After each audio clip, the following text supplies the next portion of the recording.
Hello, everyone. We should be live now.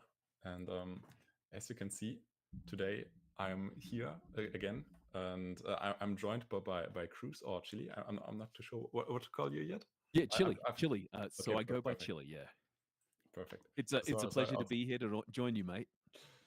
yeah, I'm here. I think I think I was on last week for 4 events, and then Oh, also on Sunday the ACE event. That's also basically in last week. So five times I've canceled last week. So yeah, that's why I wanted to take a break today. But since if I wasn't hosting today, there wouldn't be a stream. I decided, well, let's just cast anyway. So yeah, there's a case for we're AWOL all today, and very grateful yeah, for you to be able to do this. yeah, and I've been scouting for how many players are there for today, and I think like 3 hours before the event there were like only 40 players, but Yeah, by it was now really it low. at least got up to the 72 players for now. Okay, Maybe some more last minute joins. But for perfect. anyone who's wondering, I think we haven't done an introduction on what we're doing here, and we are of course here casting the AWOL Monday for the 14th week in season 2. And yeah, we are just waiting for the last minutes for the tournament to start, and then we can get into the first games and spectate some games. Awesome, that's great. No, looking forward to it. Now, I've got a question for you. Given we may have a smaller turnout, are we still doing 7 rounds, or does Board Game Arena reduce the amount of rounds because of the amount of people? No, it's still 7 rounds. It's from what I've heard. Unfortunately, when you set up the tournament, you can pretty much adjust everything, I think. But as soon as the first person joins the tournament, you can't really adjust anymore. Yeah. And therefore, as soon as it's a tournament is set for 7 rounds and one person joins, there has to be a new tournament that's created. And sometimes that's also a bit bad if players already join early and they think they are set for the tournament, and then the link changes. So You know, yeah, that's it's really still useful seven to know. rounds. So 7 rounds. This will be the first time we may have a person win the tournament that may not go undefeated. So it might be. Or have you I had that before? it's I'm not sure if it happened for the Monday awards, but it definitely happened on the Wednesdays. And yeah, last week, last Wednesday, a freeloader, one of our AQZ members, or of my AQZ members, got a 5-1 first place on a RIN, and On a that was Rin. pretty yeah, that That's was awesome. pretty exciting. Um, but I'm not sure if there was an undefeated for the Monday events yet. And I think the last 2 events were taken down by Tempeta Lanesh, and he got in 2 consecutive weeks the 7-0 on Afanas, and Oh, he finest. joined. He's currently the number one on the tournament with 655 elo. That is a crazy Oh, amount. that's crazy. And Now, where are you yeah. sitting? Where are you sitting on your elo? Oh, I am. I think I've got a bunch of accounts, so I think the ones I'm currently playing on are like 280 or something, because I'm currently not really playing good decks. But my peak was 499, so almost the Okay. 500 mark.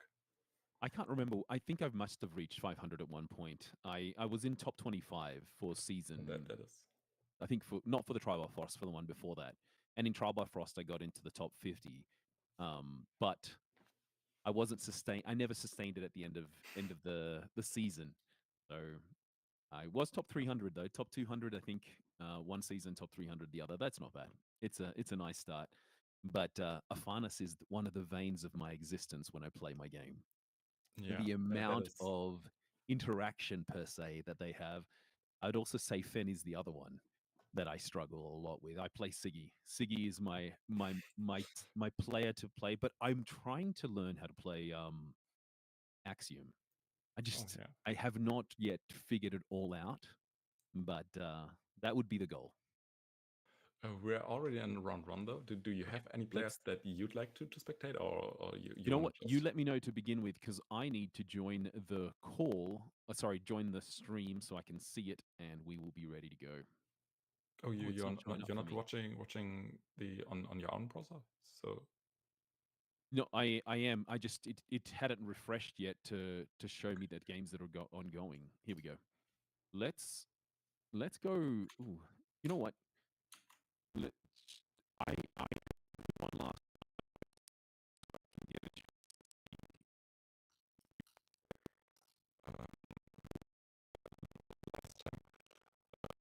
Last Another mesh. We will try. We will trying.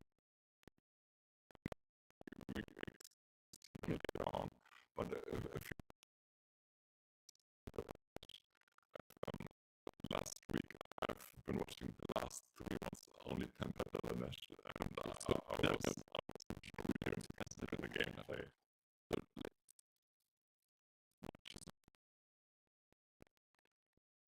Wednesday time. I'm not too sure because I've gotten today by someone and if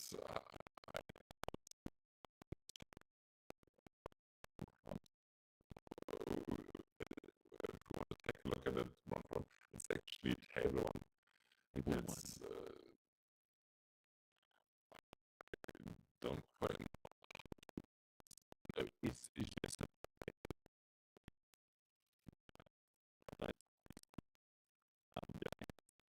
it's really cool. That's the person that messaged me and said that they're probably gonna join the tournament today. Apparently not in the EU time zone, and are playing from Ragnar. No one knows that, of course.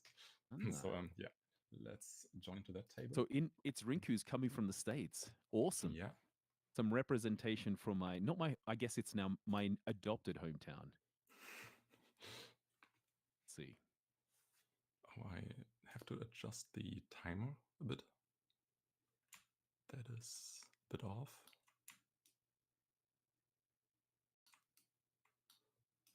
All right. Should work like that. And we are seeing a Sierra against Kojo. Oh, there we go. So this is something for me to learn from. Yeah, which Axiom hero? You said you wanted to try out Axiom. Which hero are you on, or which hero do you try? The hero that drew me in was Subash. I really wanted Subash to work, but I think the card disadvantage he has by his hero ability makes it very difficult. Sierra's if you play and it builds, I'm interested to see what it is.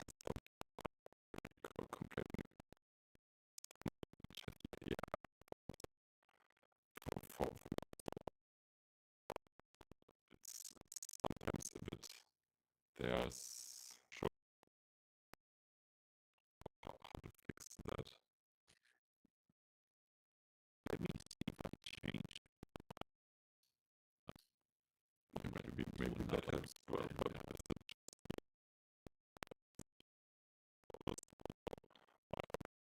not the greatest.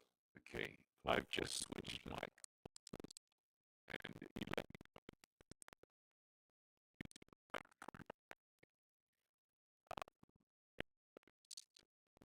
me the quality is but okay. I'm happy to do that, or I can switch again. I think I'm not sure if on stream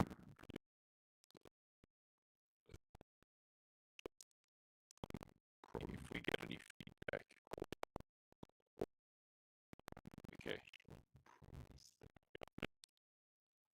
So I'm back to my my connected mic. Yeah. You let me know better. I had problems with the audio last week as well already, but I'm not sure what the problem is. Go. How can I fix that?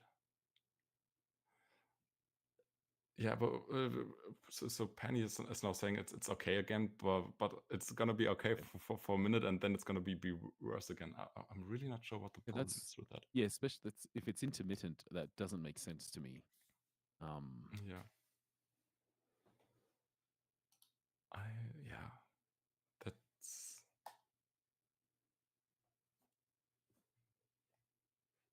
well, okay. All right. I'm really it- not sure what to do about the audio. Yeah.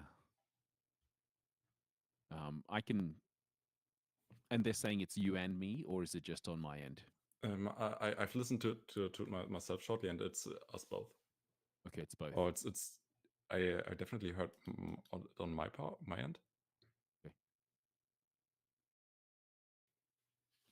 Yeah, I'm not too sure. You can maybe also listen to the audio for now. It's good, but I'm not sure for how long. So All yeah, right. let's just hope that it works now, and then there's. We apologize. What we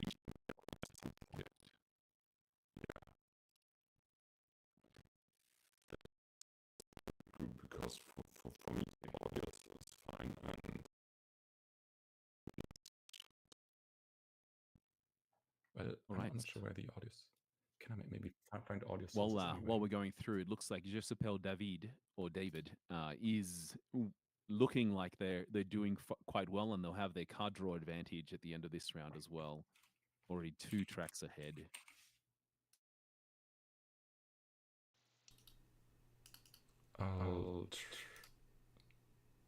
I have now for now set up my own audio so that my audio at least is now not coming from Video Ninja anymore. So my Okay. audio should be fine now for the stream, but I'm not sure how to get yours to Okay, work. I have no idea what you did, but I'm happy to replicate if need be. No, I sadly can't because on on OBS I can change so I can use my microphone input. So how OBS is set up that it has the links to Video Ninja, and there gets the mics, and that's the part that's causing issues. But I can, for me, fix it by just using my own mic and just use that as a source for OBS. But I'm not too sure how to get yours to work properly. I'm so sorry. Hopefully it's not too annoying for everyone and it gets better. Yeah. You know, sometimes things just get better over time. I don't know if this is the case, but we will see. I'm also not too sure. But for now, looking at the game, we haven't done that too much yet. But the Kojo is currently well in the lead, and yeah, it's looking like that. I think we don't really. But I really love the use of Hook. Hook is a really nice card.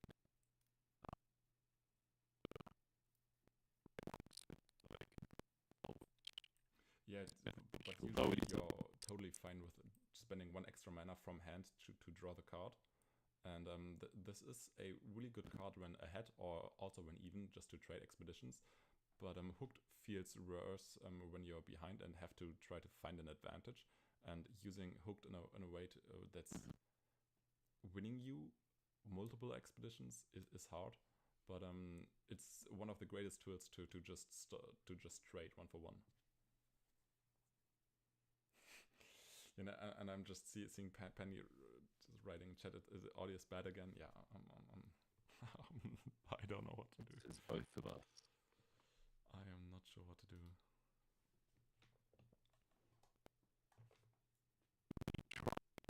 Disconnecting. You want me to try that?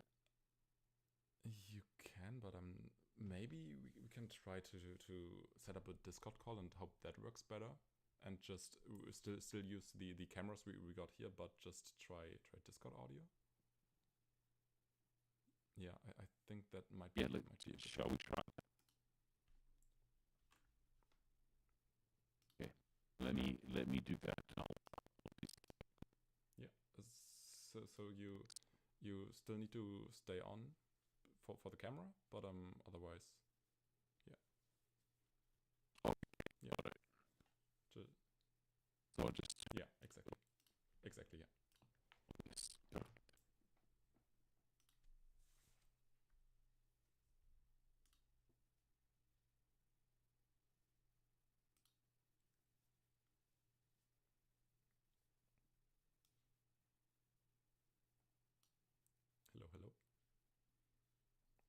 Yeah, I can hear you. Now I have to find a way to get your audio onto the stream. Yeah, I might have to Google that, but yeah, let's see.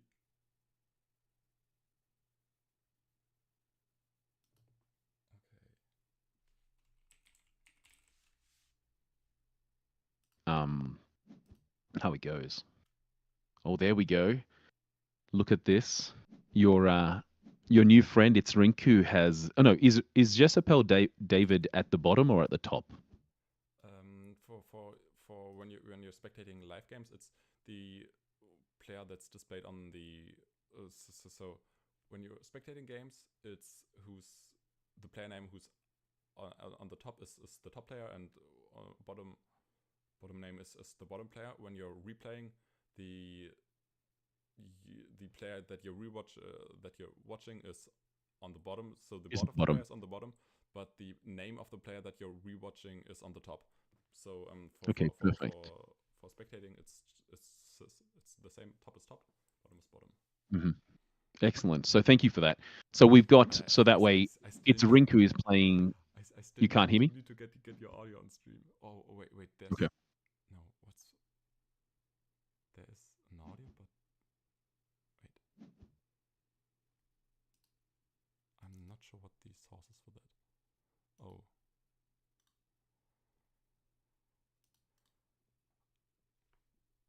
How do I? Okay, wait. I need to Google that.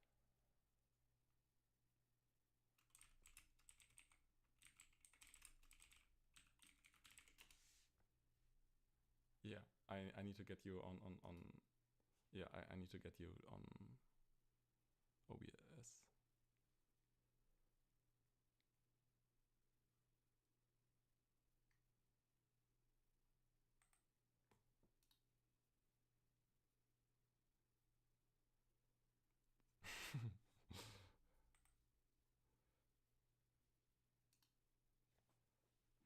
Yes, I've played 2 tumults so far.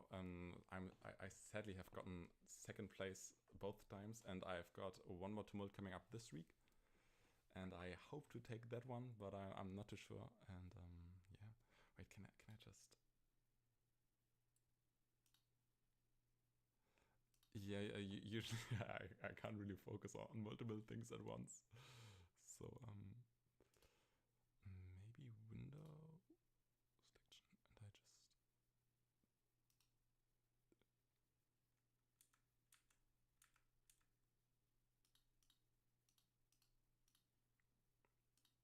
How do I just get it? I've done it once, but I don't know where. I've managed to. I think if I switch scenes, I'm switching the whole scenes. I just try that anyway for a short second. It's fine.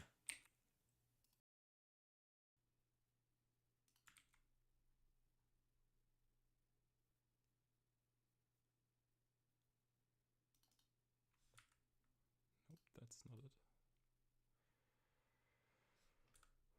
Okay.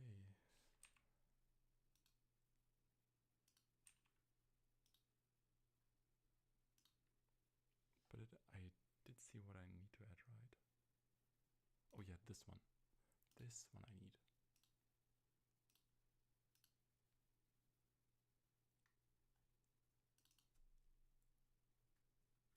Okay, I think I have your audio now if you say something.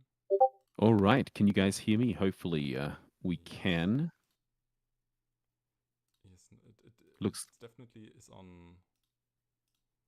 You can hear it on the stream. Yeah. So no. I see that your I don't know the English word for it, but I can definitely see that people can hear you. Yeah. I hope that it's and better now. And Pandy Andy says you can hear us. Really, but it says you're not very loud. We've got a technician that's supporting us through this. So Pandy Andy, I believe you've got a public holiday or a day off today. So appreciate you being our technician on hand to give us some guidance in the chat. Yeah, and I just put myself a bit louder. I hope that's working now, and I can also reduce your volume and hope it's better that way. So Look at this. Wait, Jezebel David has come back I strong. now lost the He's gameplay come very so strong. far. Okay, we just need to add that one back. Yeah. But while you're bringing that on, to have two brass bug Now it's back. hives in play, it is almost impossible for them to lose right now. Oh, yeah, when I look at it from that perspective, very difficult. Double hive is a super strong turn, especially when you're on 7 mana. Having 2 hives out that at that point is super good for you, of course. And yeah, it's looking tough here to contest. And I'm a bit surprised to see that. Oh yeah, actually that they are still going 1-for-1 even through that double hive turn for now. And yeah. Very difficult. The good part that its Rinku has is for next turn, even if they lose both expeditions, they won't lose the game, and then they'll at least be able to come back with Buddha one more time, right? I was reading chat now, and I just realized again I can't focus on reading and listening at the same time. I'm really so sorry. If you ask this question, you have to repeat yourself. Yeah, no. What I was saying is, even if he loses this right now, there's no way he'll have another chance. So it's Rinku will have another chance to play Buddha again. So he'll have some level of opportunity, but it really is very difficult. Yeah. These 2 brass bug hives are just going to be having 2 4/4/4 characters out without doing a thing. Yeah, that is true. And without a Buddha, it feels very hard. But the good thing for the Kojo right now is there is that lady of that Lyra Navigator, and that is looking super strong in the Hero Expedition, and that's probably their biggest win condition. But the good thing here for the Sierra is they do have at least 1 copy of Hooked available to them, so they can just push the most threatening thing over from that Hero Expedition into the companion expedition and hope to trade that way, and should be strong enough or should hopefully be strong enough to just win otherwise with the brassbug hives. And yeah, probably Sierra now looking for more landmark triggers so they can get more and more brassbugs for this turn. Yeah, every brass bug they get right now would be 4/4/4. Is that correct? Yeah, exactly. So super strong on that part. And if there's even a rare, what's it called? Mechanical training that's just getting 2 brass bugs for 2 mana. And that could be played twice. That would be pretty strong, but we don't usually get to see rare mechanical trainings. Most players just prefer having the common version. And I think usually we see rare mechanical training in lists that run different permanents. Oh. We do see a different permanent here to still get that brassbug trigger or get that Sierra hero ability, but it's a permanent that we don't usually oftentimes get to see, and it's the Foundry Axiom Bastion. It's quite interesting. The great part for them is they get to draw the card, they get to get another brass bug out, and they put it perfectly placed it into the hero zone so that you can avoid having any chance of, I guess it's Rinku using the Lyra Chronicle. Yeah. Sorry, Lyra Navigator. And that Navigator, yeah, is looking super hard here. But there is an Aklut coming down, just exhausting 1 card for now.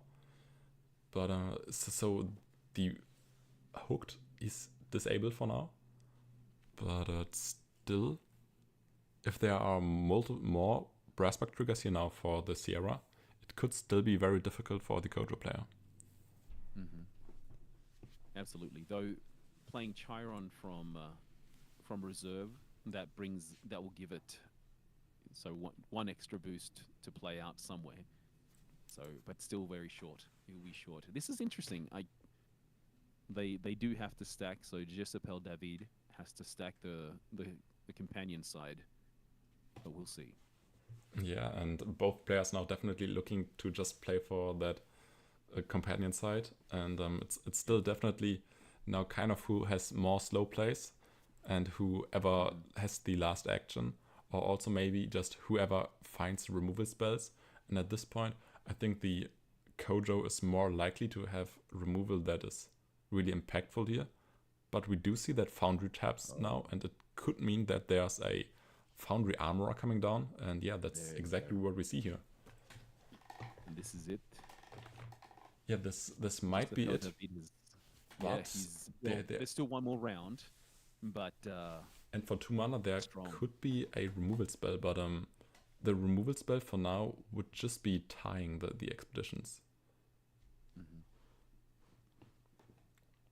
So Intimidate, or also the what's it called? Mana Eruption is not enough. That is exactly the one. Yeah, it's sadly not enough to win the game, but it's for now only letting the Sierra advance once. And the Kojo might have a chance next turn, because that A.W.O.L is going into reserve. They get the first player and get to double exhaust the reserve here for the Sierra. So Sierra might be on limited resources for the turn, and that's probably the only win condition left here for the Kojo. Yeah. And Kojo going first is going to be strong on that. Have a Buddha token out as well. Limit them to a potential 3-card hand max. Yeah, there's a good chance. Very well played so far. Both players playing to their strengths. I would say A.W.O.L is a fantastic card. Yeah, we're not seeing that often in Kojo, but by now also seeing a lot of Kojo players picking that up and trying that out in their list.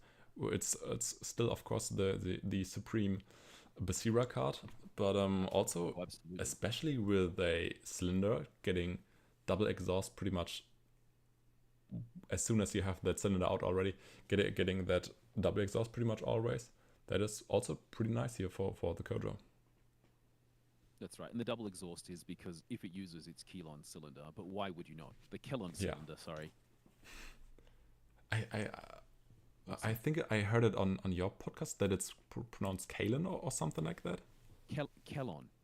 Okay. So, and to be honest, you can only believe somewhat of what you hear from Kohlrabi. So Kohlrabi is the one that told us it is said Kelon, not to be confused with Kelon guy, which is said Kelon. So I'm doing my best to do that. The one that's the hardest for me is it's a Chadi, so it's a Chadi. Very, very different to the way I would normally pronounce it in English when I read the name. Yeah, so I think I actually picked that up from the stream or the podcast together with Kohlrabi. Yeah, which is cool. So one of the things we're trying to do on our podcast right now is really try to get all this lore out. Fantastic. Get all the lore out, get it to a point where we can have at least the first set of lore available in video mode. So over the next 3 to 4 weeks, we're aiming to get all of that uploaded. Maybe it will take more like 2 months to get it. There were so many cards. But boy, there's some great stories behind this game. Oh, bringing it out again. Look at this. That's an interesting way of generating card advantage and just playing. It's very nice as playing these permanents just to get the brass bug, and also you're not really losing resources since the Foundry is basically redrawing itself. But I would kind of so I've been theorizing with Freeloader for my team that this Foundry Bastion could be a very nice card advantage card if you have enough permanent triggers to just draw a bunch of cards. But we sadly haven't figured out a list that actually uses this Foundry good enough as a card advantage tool. But it's definitely now super nice to see this here in this list and just trying to basically draw with it as a kind of filler turn. I'm not sure. And we do now see that bomb, and that is a rare bomb, and therefore I think the Kojo is in trouble, even if it was the common one. Just just getting to sacrifice your Salvager would be super fine for you. But Kojo having the removal of their own, and I think that might just take this, yeah. Yeah, it's Rinku. Congratulations. Or maybe it's preemptive. It's preemptive right now, but that's a great removal against removal. See who wins. Yeah, and you're right about the Foundry though. Like, to be able to see the Foundry Axiom Bastion play, it really does work when you have the Brass Bug Hives out. Like, that's because you can use it, get its benefit, get a Brass Bug, and then let it go, as he's done the last 2 rounds. Yeah. Oh, let's see what happens next. And there's the mechanical training, and that is just getting 888 more stats onto that companion side here for the Sierra, and that is actually taking the game. So it was a nice try with that mana eruption, but the mechanical training still just being stronger and getting the win here for the Sierra. So impressive last turn. I like Jessapel David's deck. It's great. Yeah. Never did I thought he wasn't going to win it, but he got it in the end. So awesome. Well done. Yeah, I also still have to play one more.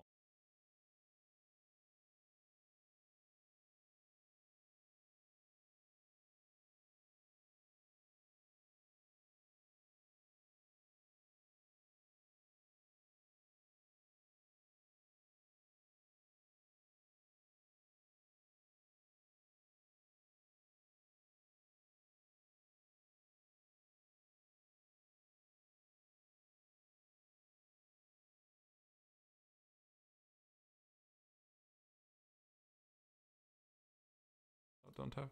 So thanks Overloss for saying that we don't have sound. Yeah, I need to copy the mic settings now for the different scenes that you can hear us there as well.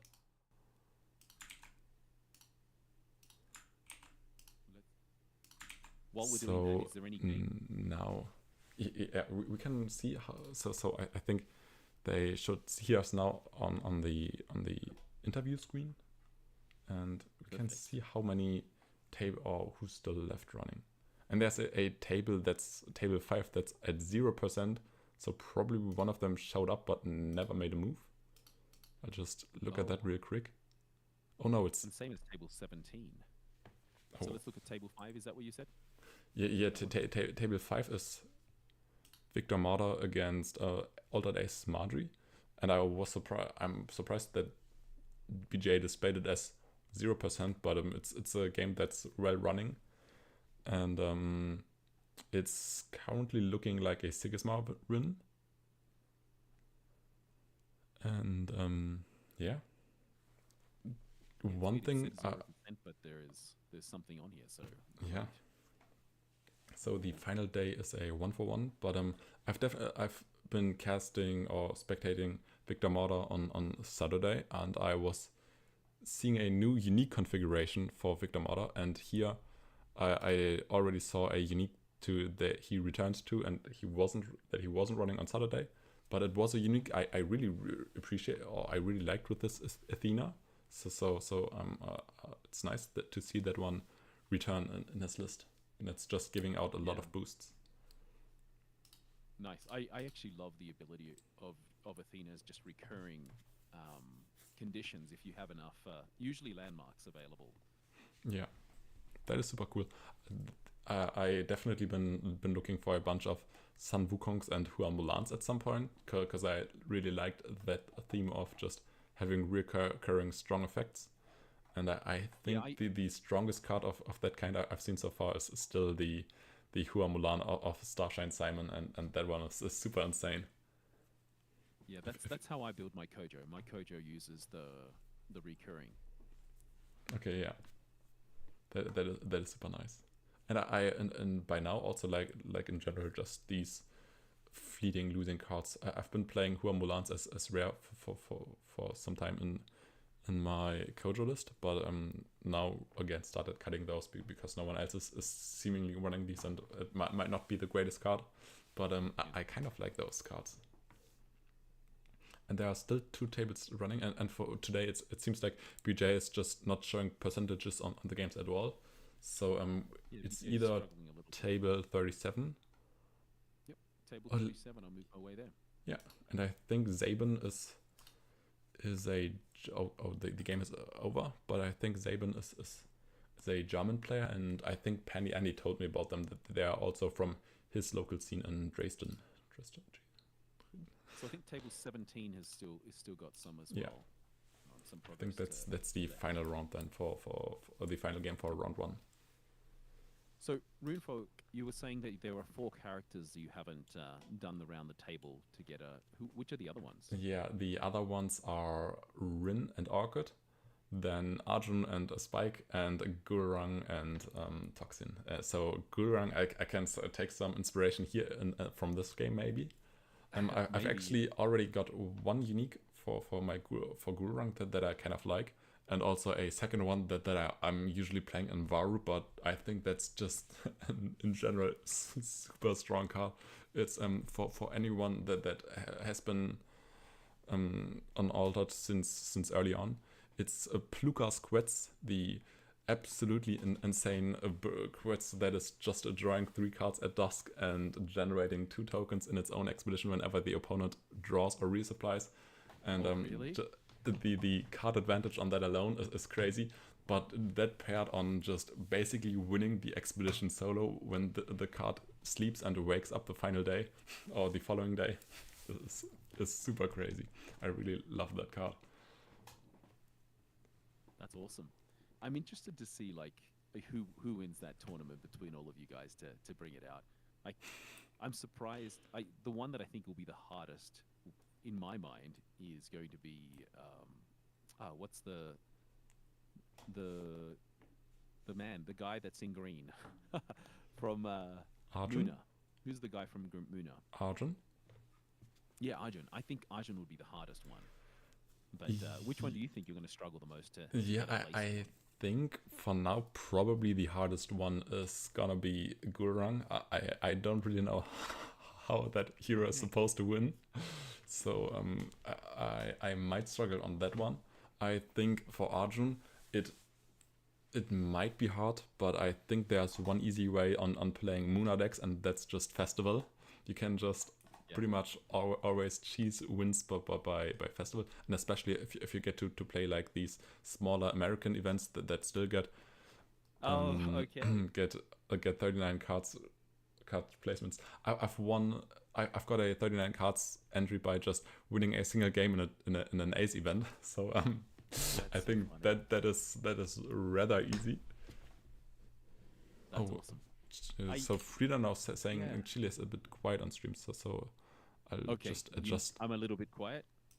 Yeah, I'll just adjust that on my end. So okay, perfect. Yeah, thank you. The game was abandoned. Oh, it seems it came down to time.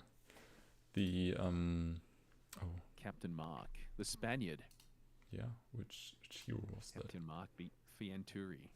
Oh, that's a tough one. It's tough when it goes to time, when you're in that last little hurdle. Basically, 2 more cards to play at most. Yeah, that is true.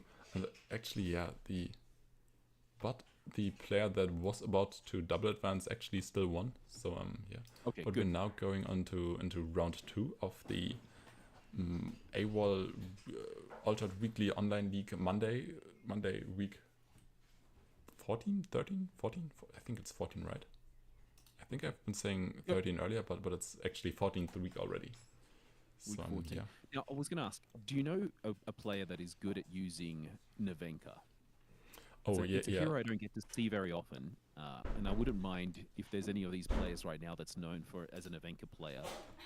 And I'm asking it kind of selfishly because my podcast team is doing a battle against Kohlrabi's podcast team, faction versus faction, 6 games, to see who wins in a no unique format.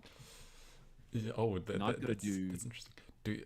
And I've got to do Lero, which I've never used. I just saw that 2 of my teammates are playing today in Freeloader and Pandy Andy. Do you want to take a game, look at Pandy Andy on table 11? As long as it doesn't give him too much of a big head, then yes. we can see what he says in chat if he wants to please, no, I'm sick. Okay, then no Pandy Andy. Then All right, but we'll join him. Table 11 he or not? oh he said it's fine. Let's join table 11. Yeah, he said it's fine.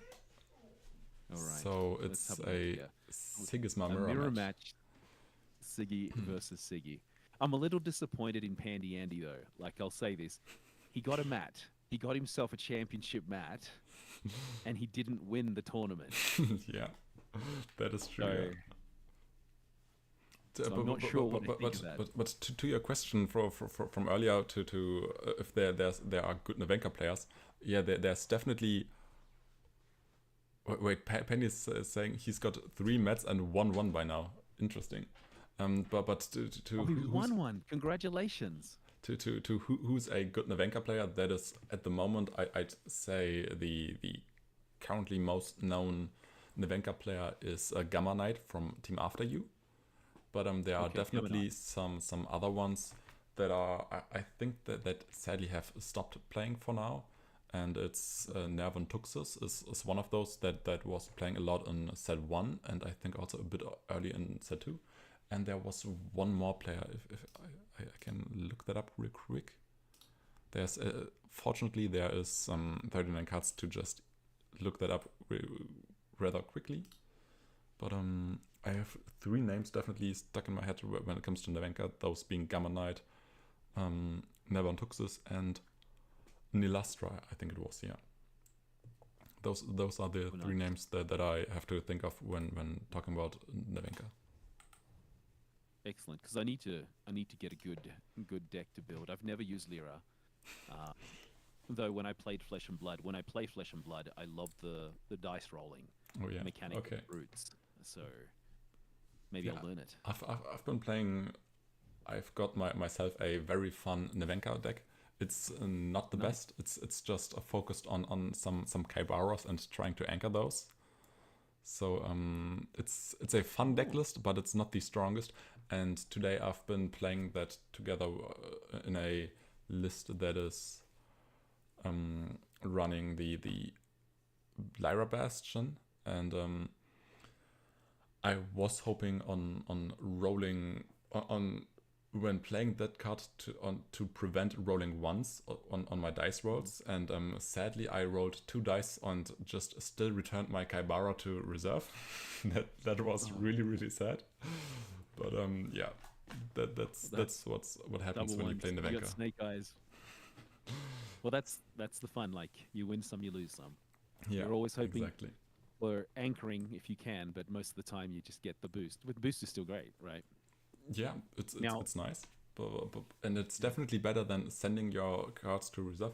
But sometimes, in very few cases, you actually hope to return things to your reserve, because you can then either just play them on the other expedition or use them as kind of slow playing and hiding things from your opponent.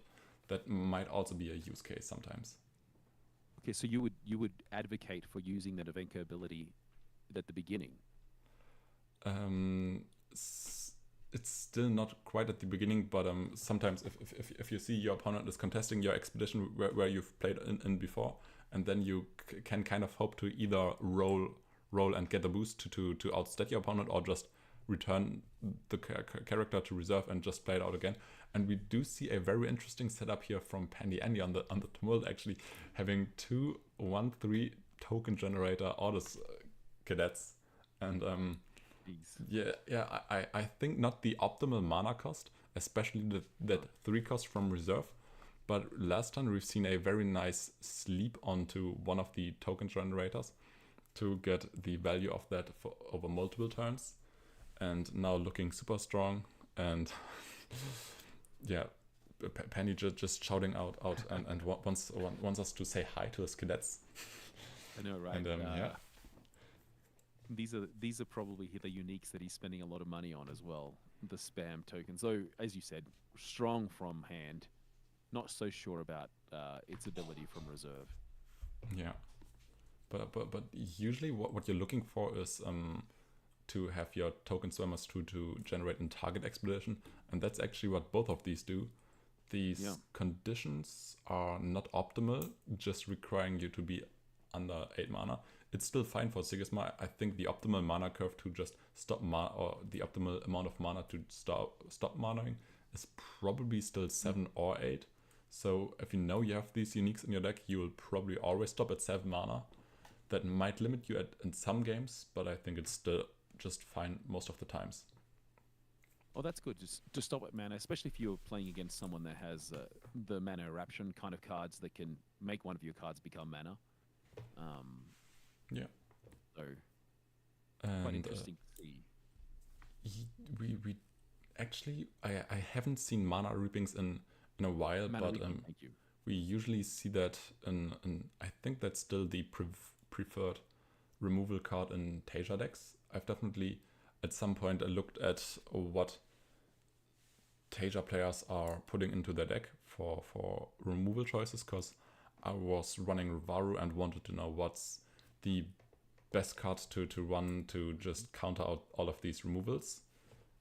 And yeah, I've seen that most of the Tasias are running either 1 copy Lost in the Woods, 2 copies Mana Reaping, or just prefer that Mana Reaping in general and just run that. But I think for Arjun and Rin, I still more often than not see the Lost in the Woods over the Mana Reaping. Nice to see Pandy Andy telling us how much he's spent on his unique. Yeah.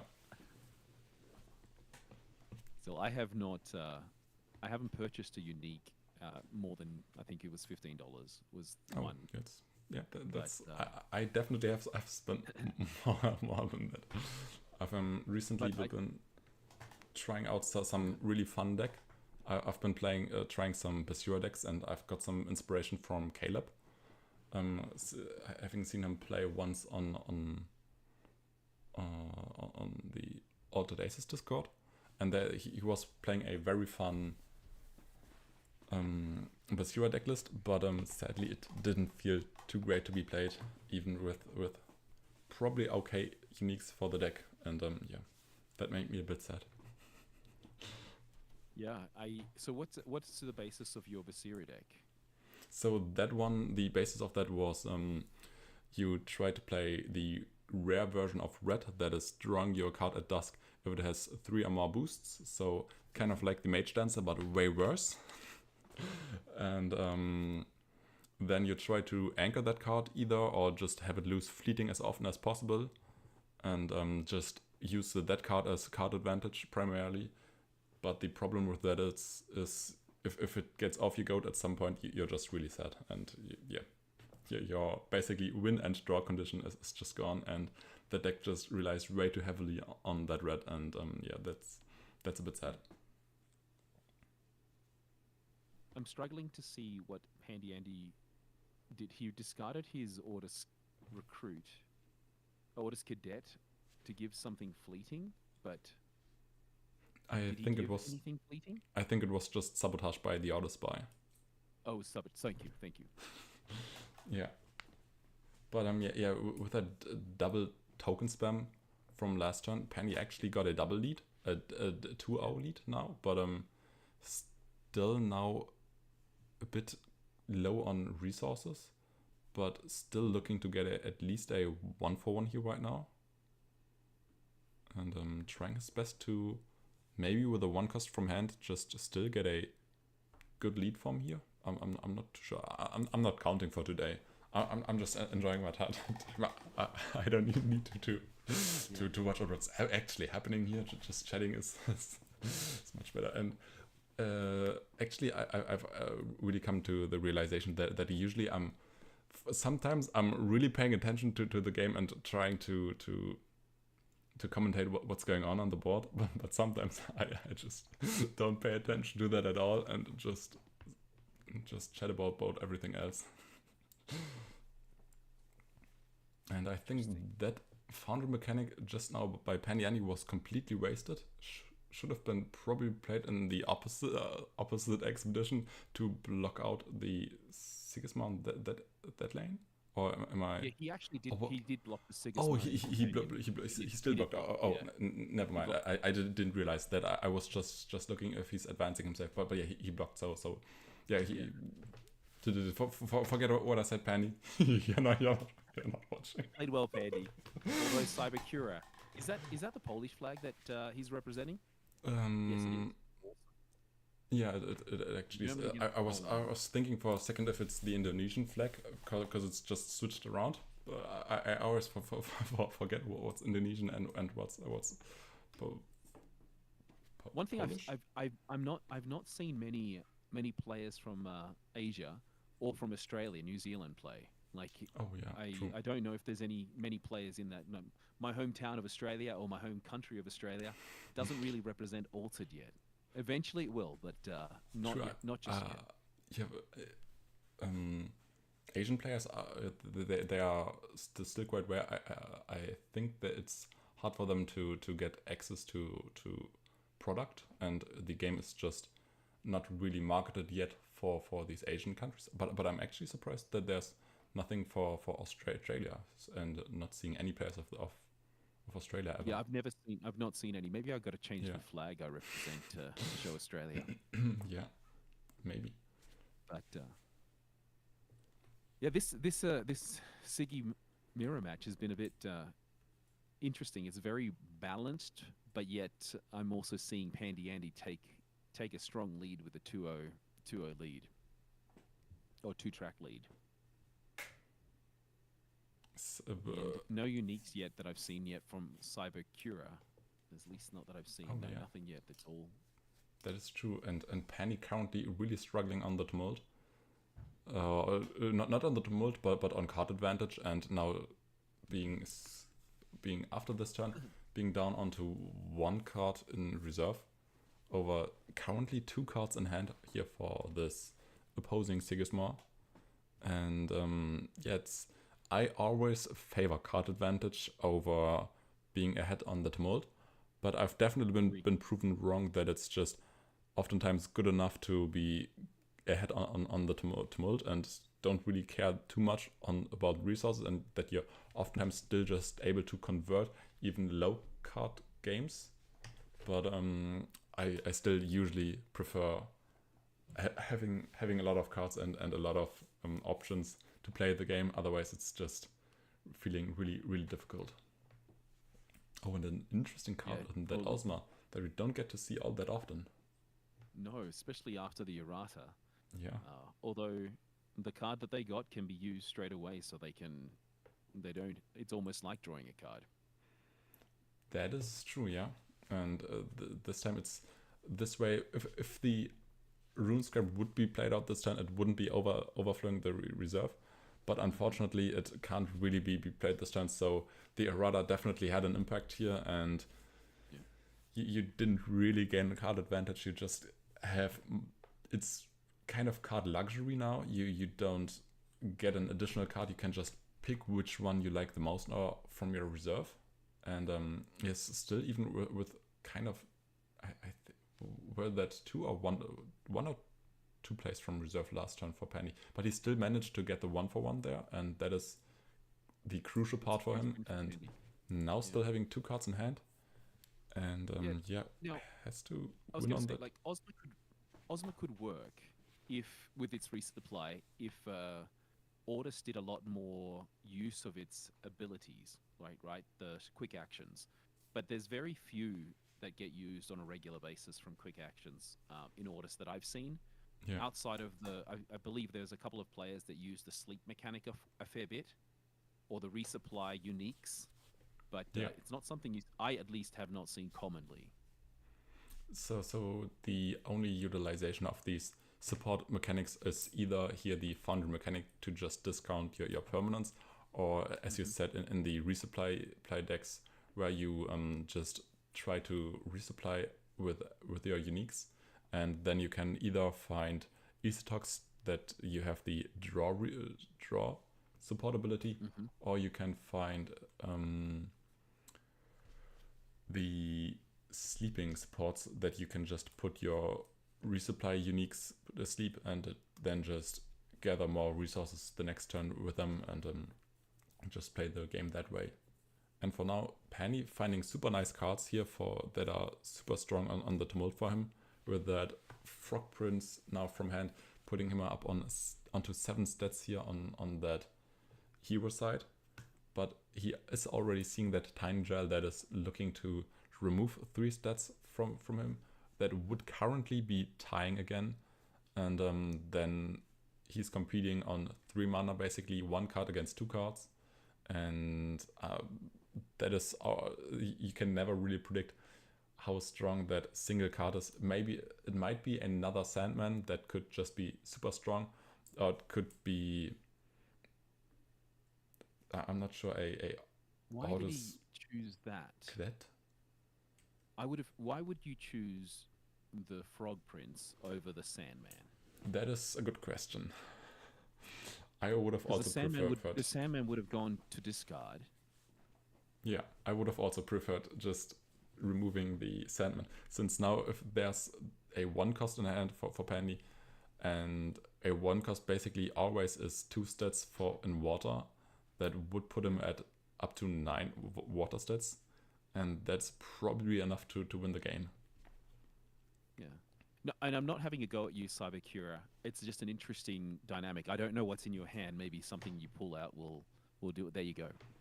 Oh yeah, that is for now taking the expedition, but of course it's making them weaker for the next turn. Mm-hmm.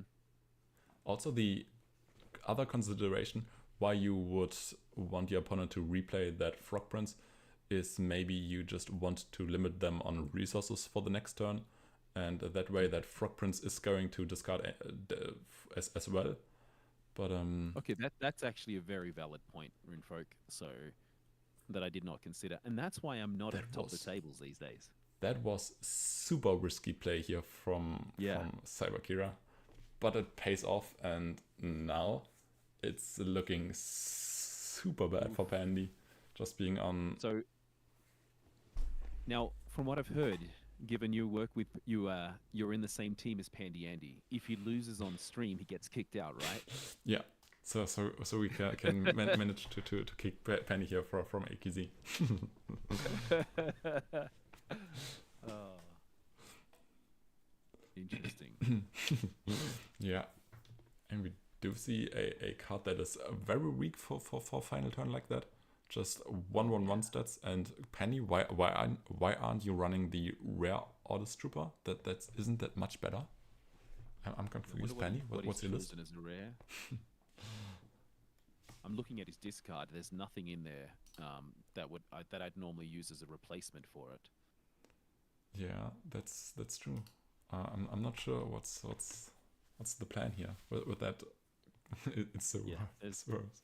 Baba Yaga rare makes sense to have that as a rare. Foundry Mechanic as a rare makes sense. Sandman makes sense. Oh, okay. That's a bad after you, I'd say. Yeah. So not having the best hand here for Pandy Andy. And he says I'm cooked in chat already. So yeah. And there's also the GG coming out in the game chat. So let's see what the last cards are here. But it's looking hard for Pandy Andy. So Pandy, I think I'm gonna have to replace you in Team AQZ. Yeah. Oh man. Oh, it's a tough one. And the last card is Cybercura has got 4 resources. It should be an easy win. Yeah, and that alone is, I believe, already enough. So yeah.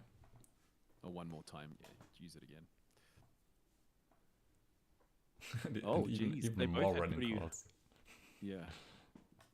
Pretty awful. Both of them had pretty awful hands in terms of characters, but Rallying Call much more useful than Sticky Note Seals. Yeah, definitely. And he's going hard out. He's going hard out to just absolutely destroy the poor man. Yeah. That's great to see. And well GG's to Cyberkira and taking down a very scary team member of AQZ and Pandy Andy. And all right, causing another kick. The next one. So let's see who's still going at the moment. I have to Exactly. do a funny refresh. I think the refresh is also not working on BGA, which is probably why it still says 0. Oh yeah, maybe. So let's see, a few games going on.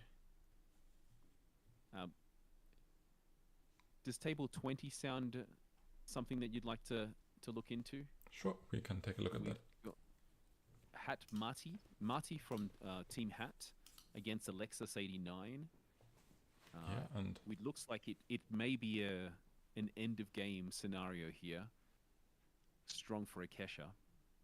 yeah, it's an interesting game. It's a festival Rin against probably some type of exhaust Akasha, but they unfortunately didn't manage to find a Nylum to exhaust or to get more resource or more a bit bigger benefit out of their resource out of their exhausts. And That's a this fantastic FML though. yeah, this Rin currently searching for probably the festival win conditions. And yeah, there is still that super expensive Off You Go. And that is removing one of the characters. And I think still if there's... Oh, there has to be a anchored character here from hand for this Rin to take the win here. I think otherwise it's looking super hard here. But if there's now another Spindle Harvester or Sneezer Shroom, I think the Rin is taking it. Oh, he passed it, yeah. But sadly passing here, yeah. Yeah. That's a very... You're right about how expensive that Off You Go was. Yeah, that was a Even from hand. 4 mana Off You Go still. But I think it was bounced back to the hand shortly before, so it could be played for that 4 mana instead of that 6 mana from reserve. Oh, and I forgot to change back to the board. Yeah, I'm sorry about that. That was my bad. It's on me for not helping you out. Yeah. Yeah, it's just my second time casting on the AWOL. I'm not used to it. Last time I wasn't switching scenes at all because I was muted on the interview screen because I then forgot that I had to put on the mic here as well. So for next time I'll switch the scenes back so everyone can see that as well. But let's maybe take a look at table 18. Table 18. Cloud Jubai against Zayford, and I think that says finished on my end. Yeah, it's just finished. Yeah. Table 1 still has progress. Oh yeah, then let's see if that's how long to go. We are towards the back end. Okay, this still has a little bit to go. So we got Fenn Crowbar against Sigismar. We've got Grego against Fronde. Hopefully I've said that correctly for our French audience. Yeah. And Runefolk, where are you from, by the way? I'm like Penny Annie from Germany, and I'm actually from Berlin. Even I think from Berlin. Yeah. Awesome. Yeah. That's great. But unfortunately, we even in Berlin we don't have the biggest local scene. At least our Tumult Championship here had 80, or we have 3 Tumult Championships here in Berlin or around Berlin. Actually, only one is directly in Berlin, and the other ones are like 5 minutes outside of Berlin, and the other one is like still, I think, half an hour outside. But the one half an hour outside of Berlin is pretty much the biggest spot we have here in Berlin.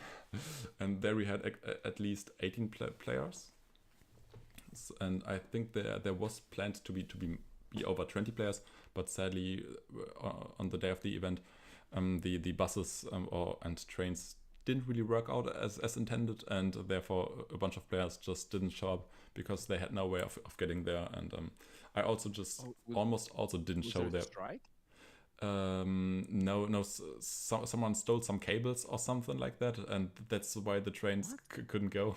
And I also almost just missed out on the event because I had no way of going there. But Void, also a member of AKZ, fortunately saw that I was texting in our group chat that I can't join, and he then offered to pick me up and to drive me. So yeah, I still got to awesome. play in the event. Yeah.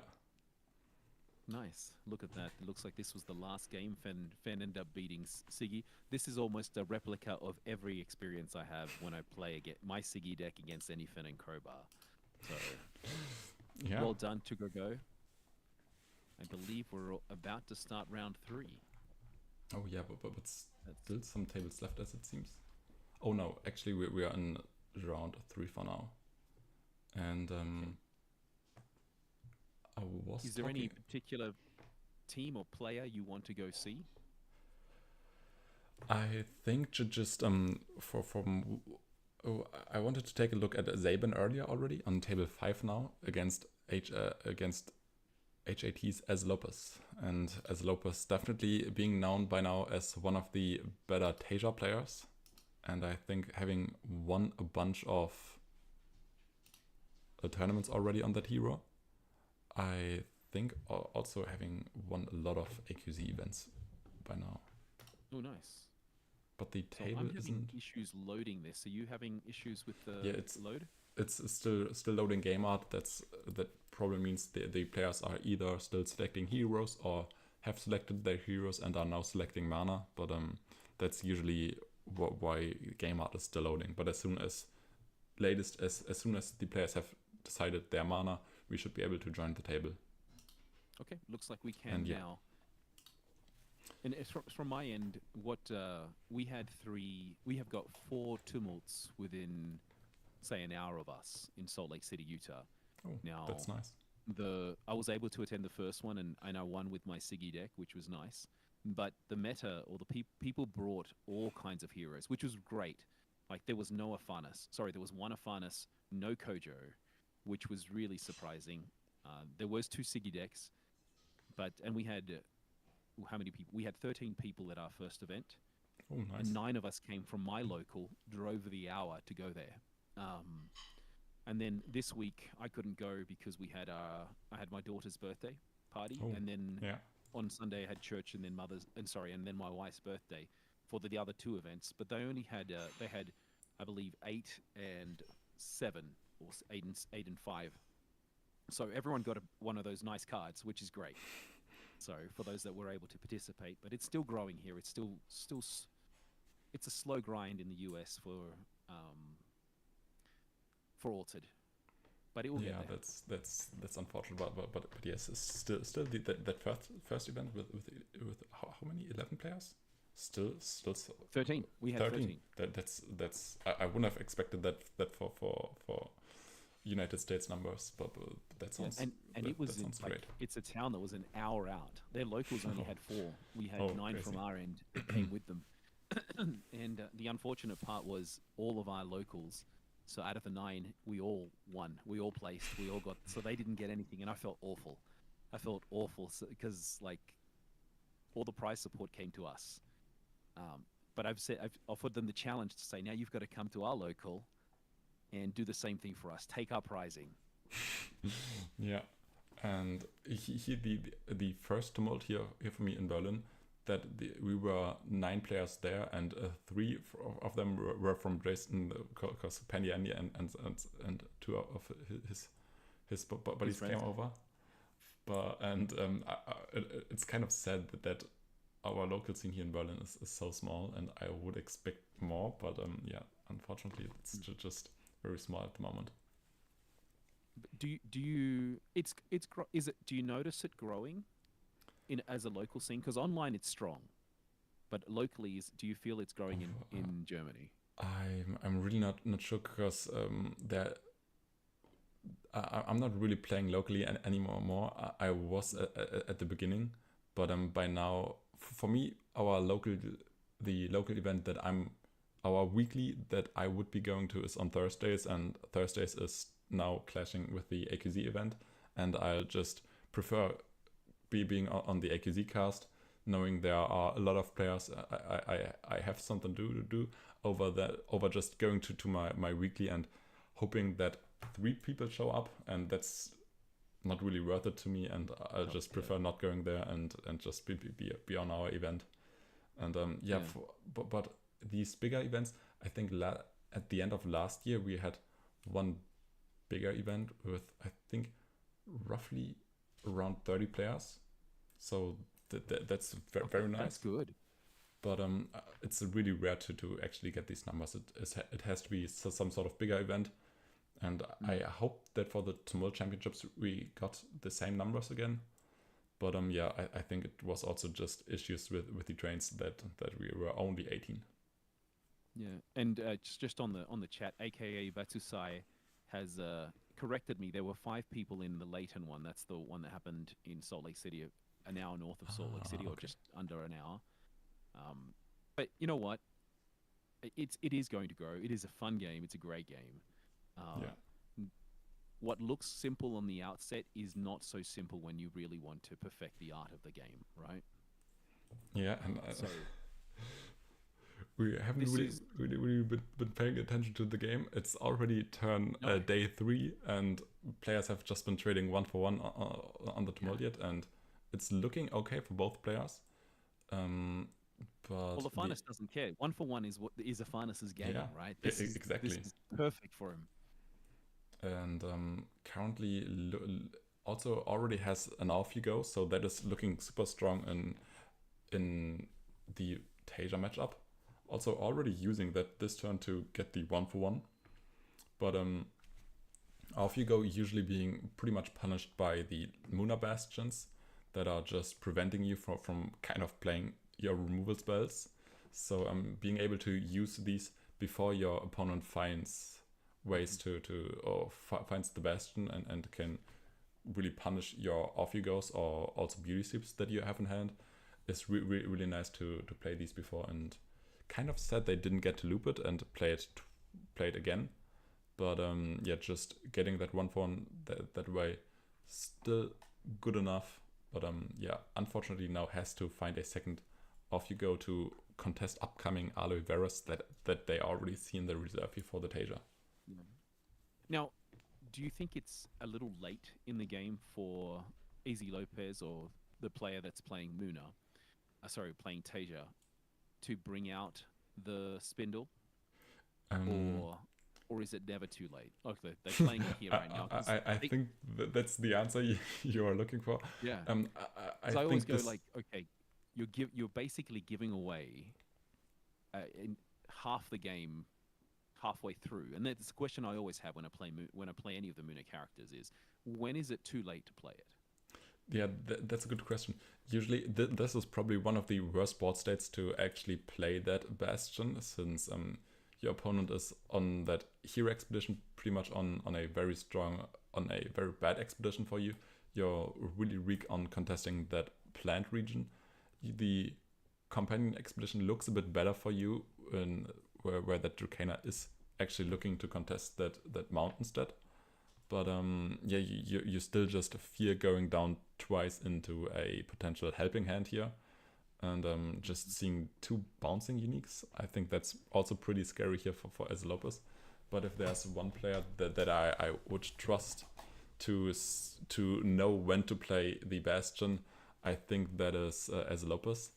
And yeah, I think just there are a bunch of very strong Spanish Tasia players and first of all, as Lopez here, and also Franico Rico is definitely also a very strong Tasia player. And now getting 2 bounces here, I believe, 2 spell bounces for the Afanas, and getting that 2-0, that is looking super strong. And also now getting Very to good. return the Beauty Sleep, so that can be played for unfortunately 3 mana again. But yes, still getting that sleep. And Yeah, he should be able to return both, right? yeah, Because the Orders Trooper oh, and the Muna Caregiver return spells, right?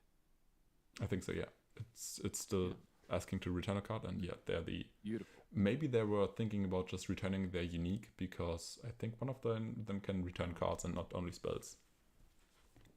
Correct. You were smart. Look at you. So you know your craft very well, Runefolk. So Yeah, that's excellent. Now, yeah, it's an interesting one because now against Afanis being behind by 2 and knowing that if they just win one side, there is such a big opportunity for them to use small step giant leap. It is a very difficult win condition right now for Easy Lopez. But SL list. one way to still win through that is probably that Capella. Oh, it's as Lopez is running two different Capellas. One of them being the one we see right here that is just looking to mass anchor whenever anything gains a boost. And there's one more Capella for him that is giving 2 boosts out whenever a character joins.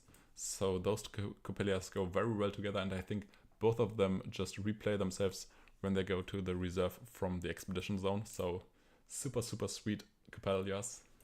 I think a lot of players that are looking to play Muna envy these, and for now looking to just stack on that companion expedition, saying, well, that mage dancer, I can't contest that, and if I'm not stacking here on that companion expedition, I fear that you have that helping hand and might be able to outstat even my Drucana that's already in the expedition. And therefore, for now, it's looking rough for the next day, since, yes, that Capella is replaying itself, but it's sleeping on the following day. And if there's that small step that you already mentioned, it's already a lost game. And Farnas now probably either thinking of, do I just try to draw into my small step, or how do I set up optimally? Do I want to maybe anchor my mage dancer and keep that around? Or what do they actually want to do here? And I think it's actually a nice line to just anchor your mage dancer and still draw off your magical training, plus the at dusk draw from your mage dancer, to get 2 more draws plus the anchor. I think that's oftentimes just a solid line for now. It is. And the fact that he's taking a little while probably means that he does not have Small Step Giant Leap in hand. Yeah, that's probably true. And we still see a different line with now that Muna Caregiver into Moth to a Flame. I'm not sure why they are over contesting that hero expedition that much. They still now end up using the anchor. The anchor ability. Beautiful. But that still looked kind of odd to me, just using more resources than needed, or showing more cards than necessary. That seemed odd to me. I'm not sure what the plan behind that was. I think playing Moth to a Flame just to grow the Khadgar and Mage Dancer a little more. They could have just played the magical training. Yeah, that's true. Oh, but they do prefer just replaying that magical training as 1 cost, it seems. That's why they did that, okay.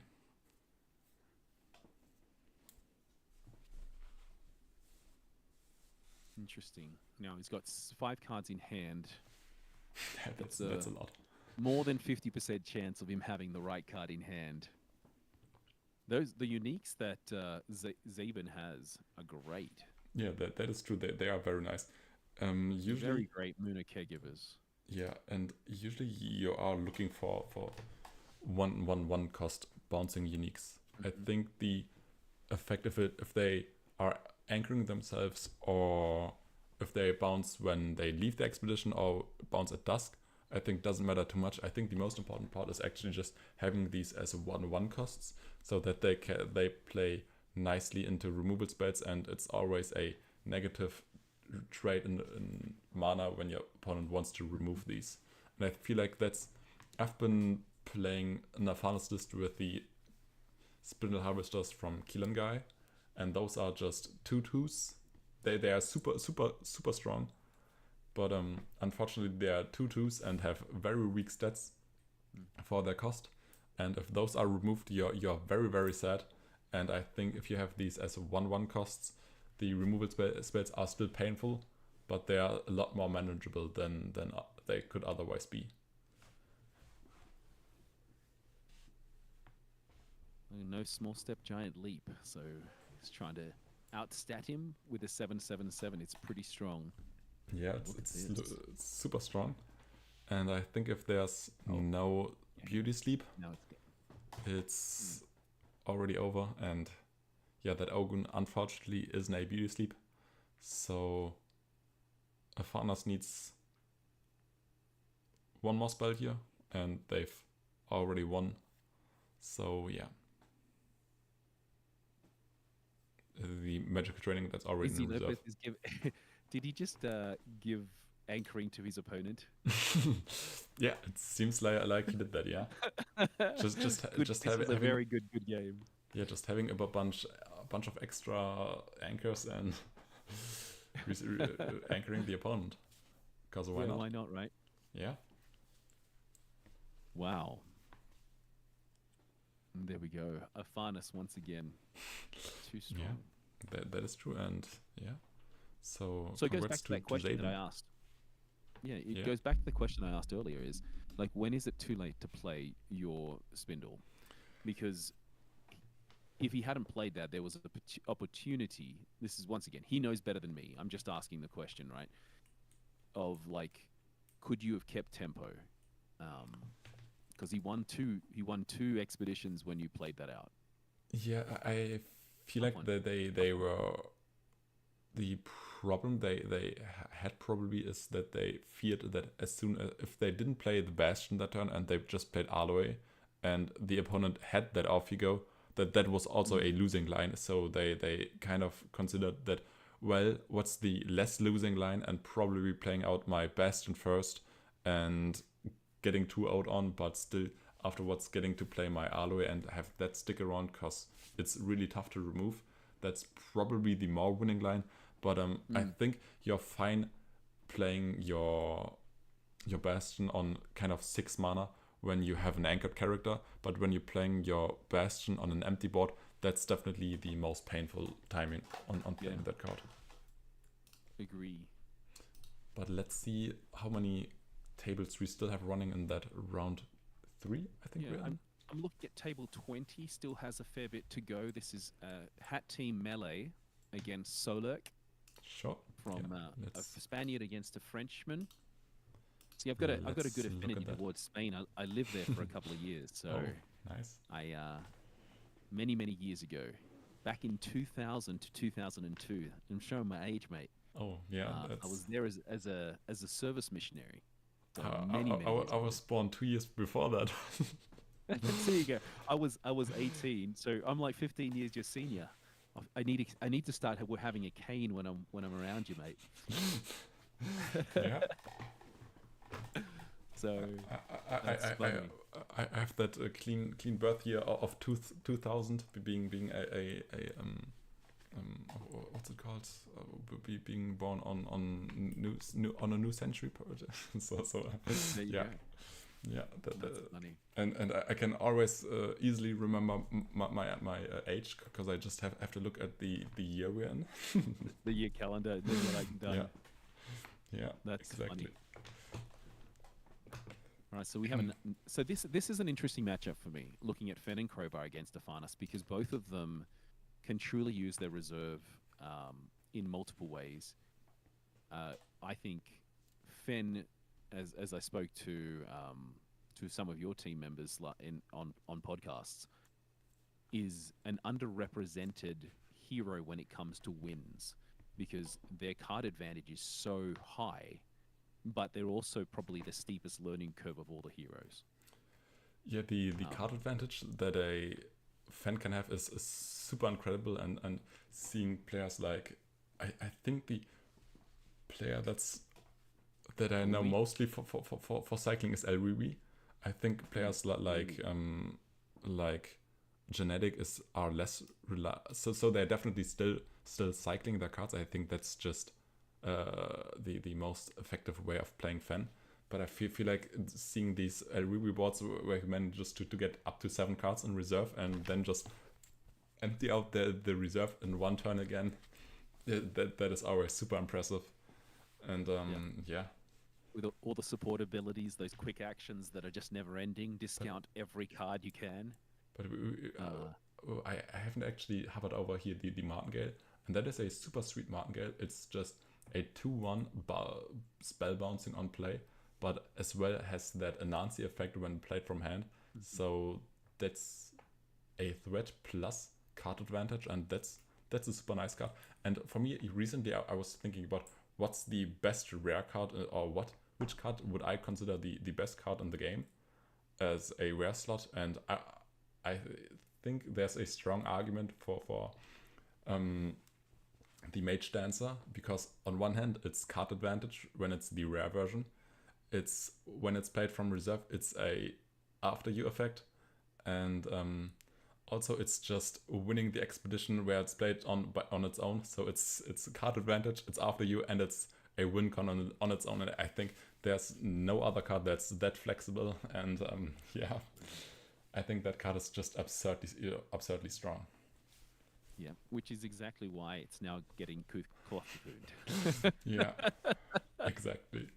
Now, and I'll also say Mage Dancer blended with Helping Hand is just that gets you the card draw with nothing, right? Yeah, exactly. And yeah, that card, whenever I see it, I just want to cry. That card is so strong. I hate it. It's Which one? Which one? The Mage Dancer. It's on one level yeah. for me of frustration as the Muna mass anchoring uniques. Whenever I see those, I feel like game is just lost. I don't want to play anymore. And on that level is as a day one Mage Dancer paired with a Helping Hand. I just don't want to bother playing that game if now my opponent starts on that card advantage already.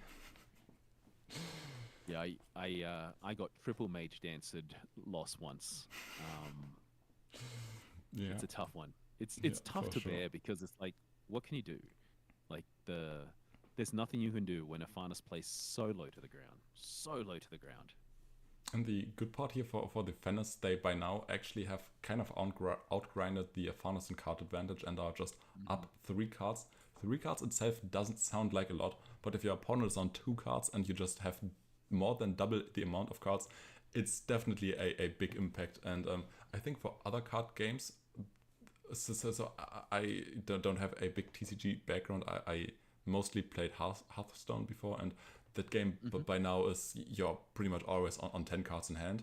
And yeah, for comparing Altered to that, I feel like you're much more limited on resources you have throughout the game compared to these games.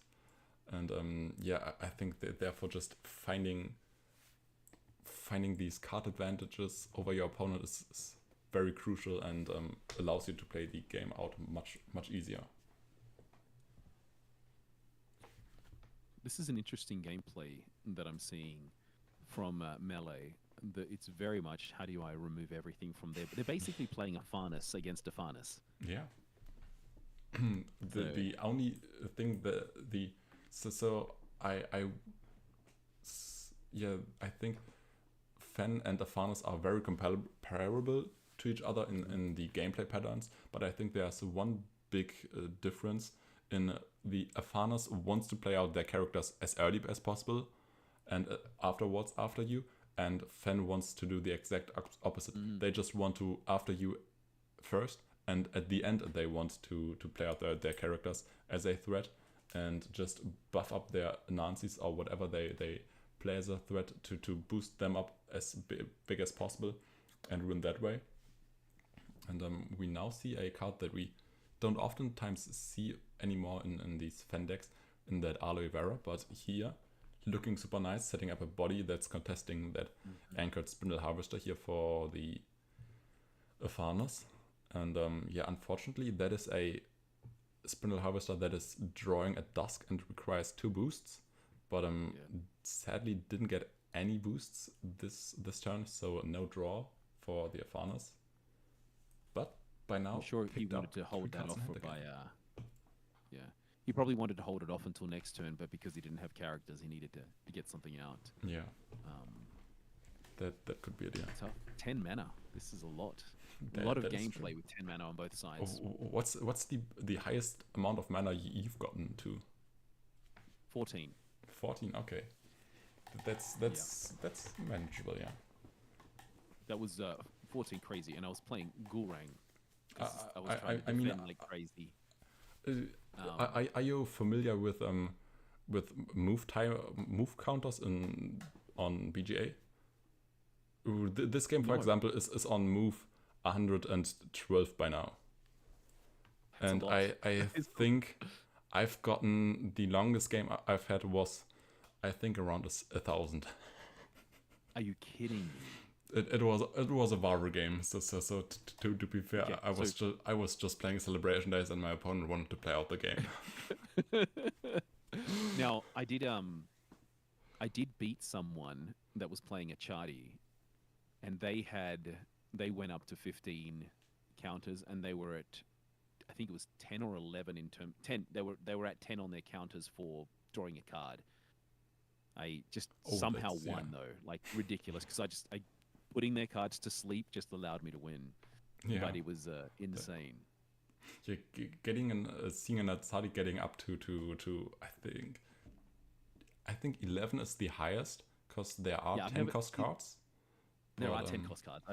They didn't get to that from against me, but that's crazy. Yeah, that's still very crazy. Yeah. Now that's one of the gameplays that I hope there is more of in the future, is allowing bigger characters to be played. Because right now it is still very low to the ground. I think the way to get Itzadi in is probably in the next set, the scout mechanic, where you can just play your characters from hand for cheaper and still have them join the board as then 5 or 6 costs or whatever they might be, but you get to play them cheaper for that scout cost. I think that's the way that's that a really good. Atsadi might be playable in the future. Yeah, I like that. I wasn't sold when it was first announced in terms of what the scout mechanic will be, but I guess it's not really a mechanic, because scout, it depends on what you have on the, like what its text is, because I think all of them will gain different benefits from staying longer in reserve. But it's a good idea, right? Because you always want to play your cards from reserve as early as possible. And this is now saying, hold on, there's a benefit if you're willing to take the risk it won't get sabotaged. And looking at the game we've got in front of us, no one really wants to sabotage with the amount of stuff they've got in their reserves. Yes, sabotaging when your opponent has that many cards in reserve always, or for me, sabotage. I might be one of the few players that has this read, but I really am not the biggest fan of sabotage. It oftentimes either feels like, well, what does the sabotage matter if my opponent has 5 cards? Yeah, I sabotage one of their cards, so they just play an equally strong card from hand. So there's no real benefit from me. And if I play the sabotage now, I'll just screw up my own tempo, because sabotage cards are usually bad for bad stats for their cost. So I don't like them in that sense. And in general, that's why I don't really like them. But I think here in this game, the fan is currently looking to take the game, and that Hathor, not having water stats itself, but of course being in that expedition of the winter outfits, so Hathor is still on 3/3 stats basically, so fan is taking the game here. Nice, very well played. But I'll say, one of the best cards in the game, Anansi in Lyra, is fantastic. Yeah. Absolutely fantastic, especially as you get that deck out there. I am going to have to ask you some more on this when we get you on our podcast, because that is a really interesting take as to why. And I'll ask all these questions. I always ask the why. Why would you do this? Not because I'm doubting anyone, but more because you are an expert at the way you play. And there's always a reason. It's understanding that reason, so that way we all grow from that experience. So, nice. Okay. That's a very interesting take. Nick, who's my counterpart on A Hero's Guide to Asgartha, he'd be like, but sabotaging and making people tap their reserve is the way he loves to play. Yeah. So I'm interested to hear his take on it. Yeah, okay, yeah, that's going to be exciting. And we're now up here. We're talking today a bit less about the gameplay and what's actually going on, and just chatting a bit more. But we are by now up on round 4 of the Altered Weekly Online League, and it's the Monday for week 14. So we're now going into round 4, and I already have one table. I know those are both players that we're probably, if we don't see them now, we will probably see them later. But it's a very interesting matchup. It's a Altered Aces team match. It's Gladius against Tempesta Lanesh. And you wanted to see the winner from last week's Monday, and that's an amazing matchup against the founder of Altered Aces. So, table who is 4. the winner? Is it Tempted Delanage? 660 against 589? Yeah. And Dang. Claudius seemingly dropped a bit in elo, because Claudius a few weeks back was also on 640 or something like that on elo. So yeah, was also super high. And that is an interesting opener here. We do see a token generator here for Claudius against a Conjuring Seal start here from Tempted Delanage. And I usually would say I really like this opener from Tempted, because card advantage is the way of beating Sigisma, I'd say. And if you manage to find card advantage early on, it's super good for your game plan. But the unfortunate part is Conjuring Seal is super weak into Grand Endeavor, because Grand Endeavor just puts a clock on the game. And especially if you just use Conjuring Seal on day 1, as soon as the Grand Endeavor hits the board, you basically have to triple double. So you have to 3 times in a row get a double advance to be able to win the game. And that's the thing that usually in a Claudius matchup, I would say playing Conjuring Seal day 1 is okay, because the configuration that Claudius is usually on is, I think, just playing the Monolith Bastion as a permanent. But I think I've seen Claudius on Saturday also playing the Grand Endeavor. I'm not sure what list he's on today, but I by now definitely have seen him also play Grand Endeavor. So that Conjuring Seal might get punished, but of course not sure about the deck lists, and I'm not putting them up today. So I can't confirm or deny any of my claims here. But yeah, that's usually what's punishing these Conjuring Seals. And yeah, it's both an interesting play. Both players already have found their first unique, and it's a super sweet Orders Cadets that's bouncing spells at dusk, and also when it leaves the expedition zone is just creating another recruit. I think in its own expedition? Oh no, in target expedition. But yeah, just getting that spell bounce plus an additional body for the next turn. I've seen very few uniques like that. Share your screen again. Yeah. I'm really sorry. Thanks for reminding me. Yeah, I completely forgot that. It's the benefit of my iPad while also doing the screen, because single screen on this computer here.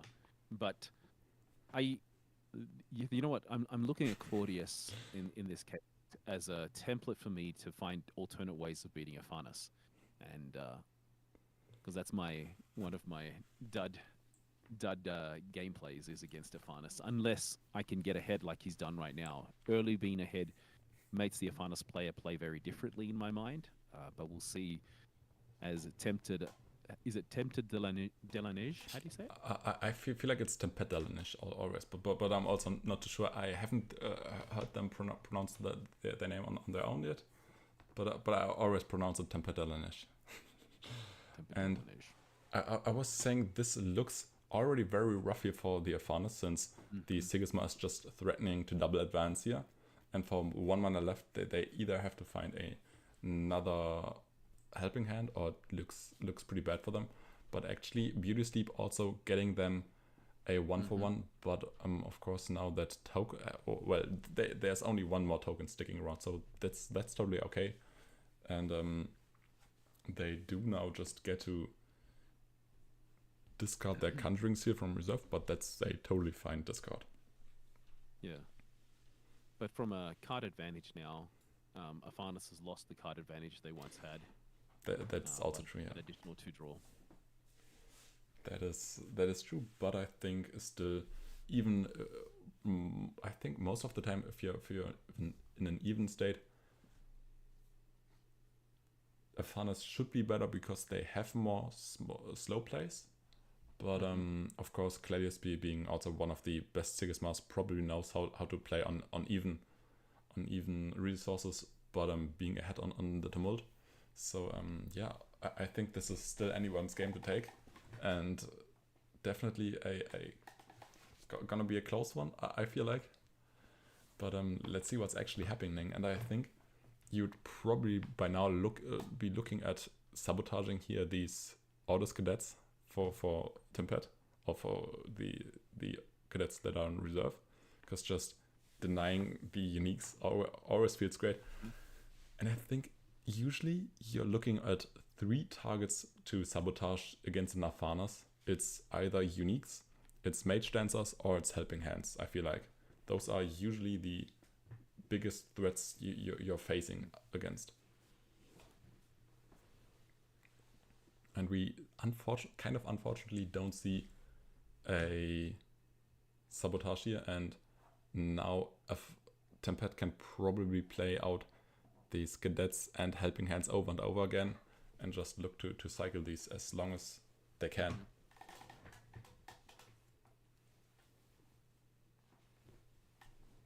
Yeah, there we go, bring out the Mage Dancer.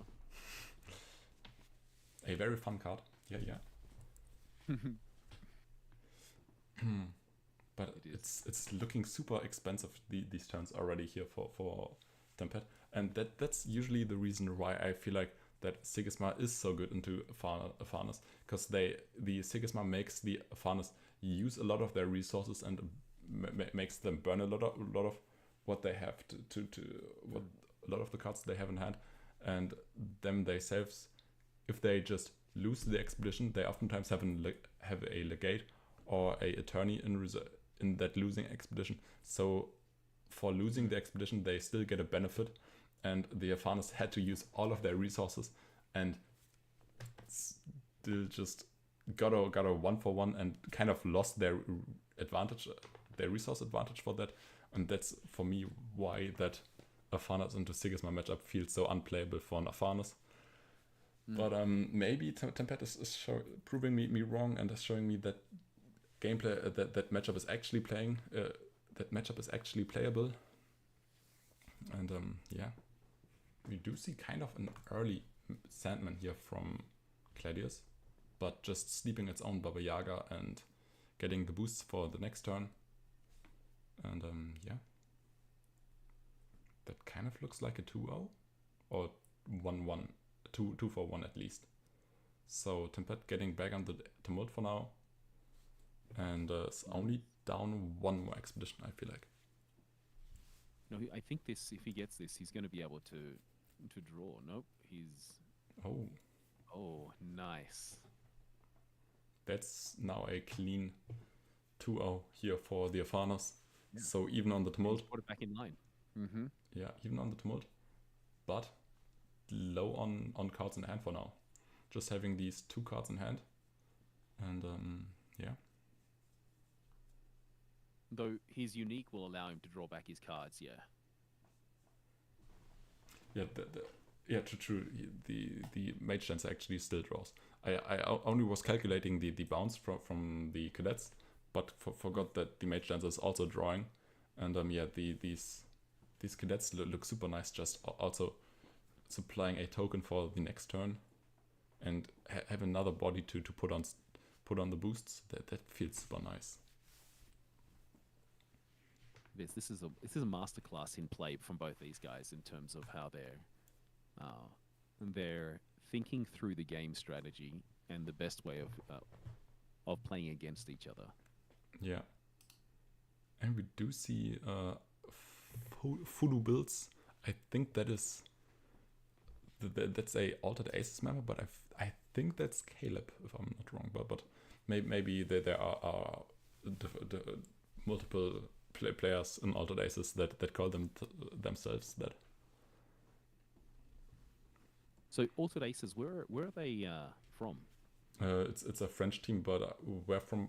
I think they don't really have a location where they are from France. I think they are all over France. Tempet is, I believe, from Paris, but there should definitely be players all over, since Gladius, the founder from Altered Aces, I believe lives in Thailand, or is it Thailand? Oh, nice. I think so, yeah. And now probably probably the Farners is looking to try and take 1-for-1s, since especially they just lost their Mage Dancer to a card that's super strong into Afanis, I feel like, with that Tiny Jail. And I think Tiny Jail increased in popularity at the beginning of set 2 just because it was that strong into Afanis. But I feel like its popularity already dropped a bit, and we don't see as many Sigismar players running the Tiny Jail anymore as the rare version, and we usually see that more commonly as common by now. But maybe that's just also maybe that's just also me seeing that or interpreting that a bit wrongly. But for now, it seems like we are still on that path of just going 1-for-1 for as long as possible, and seeing that magical training being played twice now. So drawing a bunch of cards here for the Afanis, and trying to build a lead now in cards. They kind of were ahead, then got even, and now they are looking to be ahead in card advantage again. Just be having that 5-2 cards again. And also even on the Tumult. So super strong position for the Afanis. Yeah, and I guess they had to do this knowing they're going to get that card Sabotage, the Audister Cadet. Now, you were talking about Tiny Jail, and for me, for an Afanis deck, depends on your build. Because I go wide so much, I prefer not using Tiny Jail. I prefer using not helping hand. What's the other? So teamwork training. Thank you. I prefer using teamwork training purely because I can target bigger characters, right? So, but it's much of a muchness. I think most of the Sigismar decks are running both of those, and they just don't run Sticky Seal Notes as removal, and they feel like that. I think they're on 5 copies of removal with 3 teamwork trainings and 2 Tiny Jails. I think that's the most common configuration, if I'm correct on that. Yeah.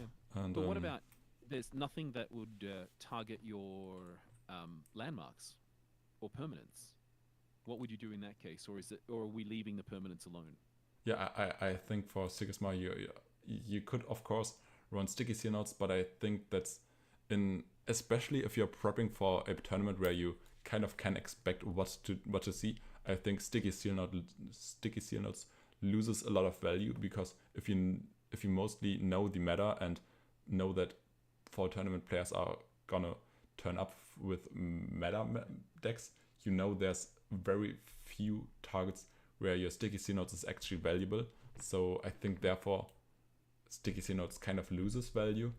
But if you're looking for like tournaments where you don't know what players are bringing, and then are prepping for that, I think their Sticky Seal Notes might find a bit more value, since you might just be facing those Sierras that are playing Brass Archives. You might see those Tajas that are running Taja Kanos and try to play big characters, and therefore, or also festivals.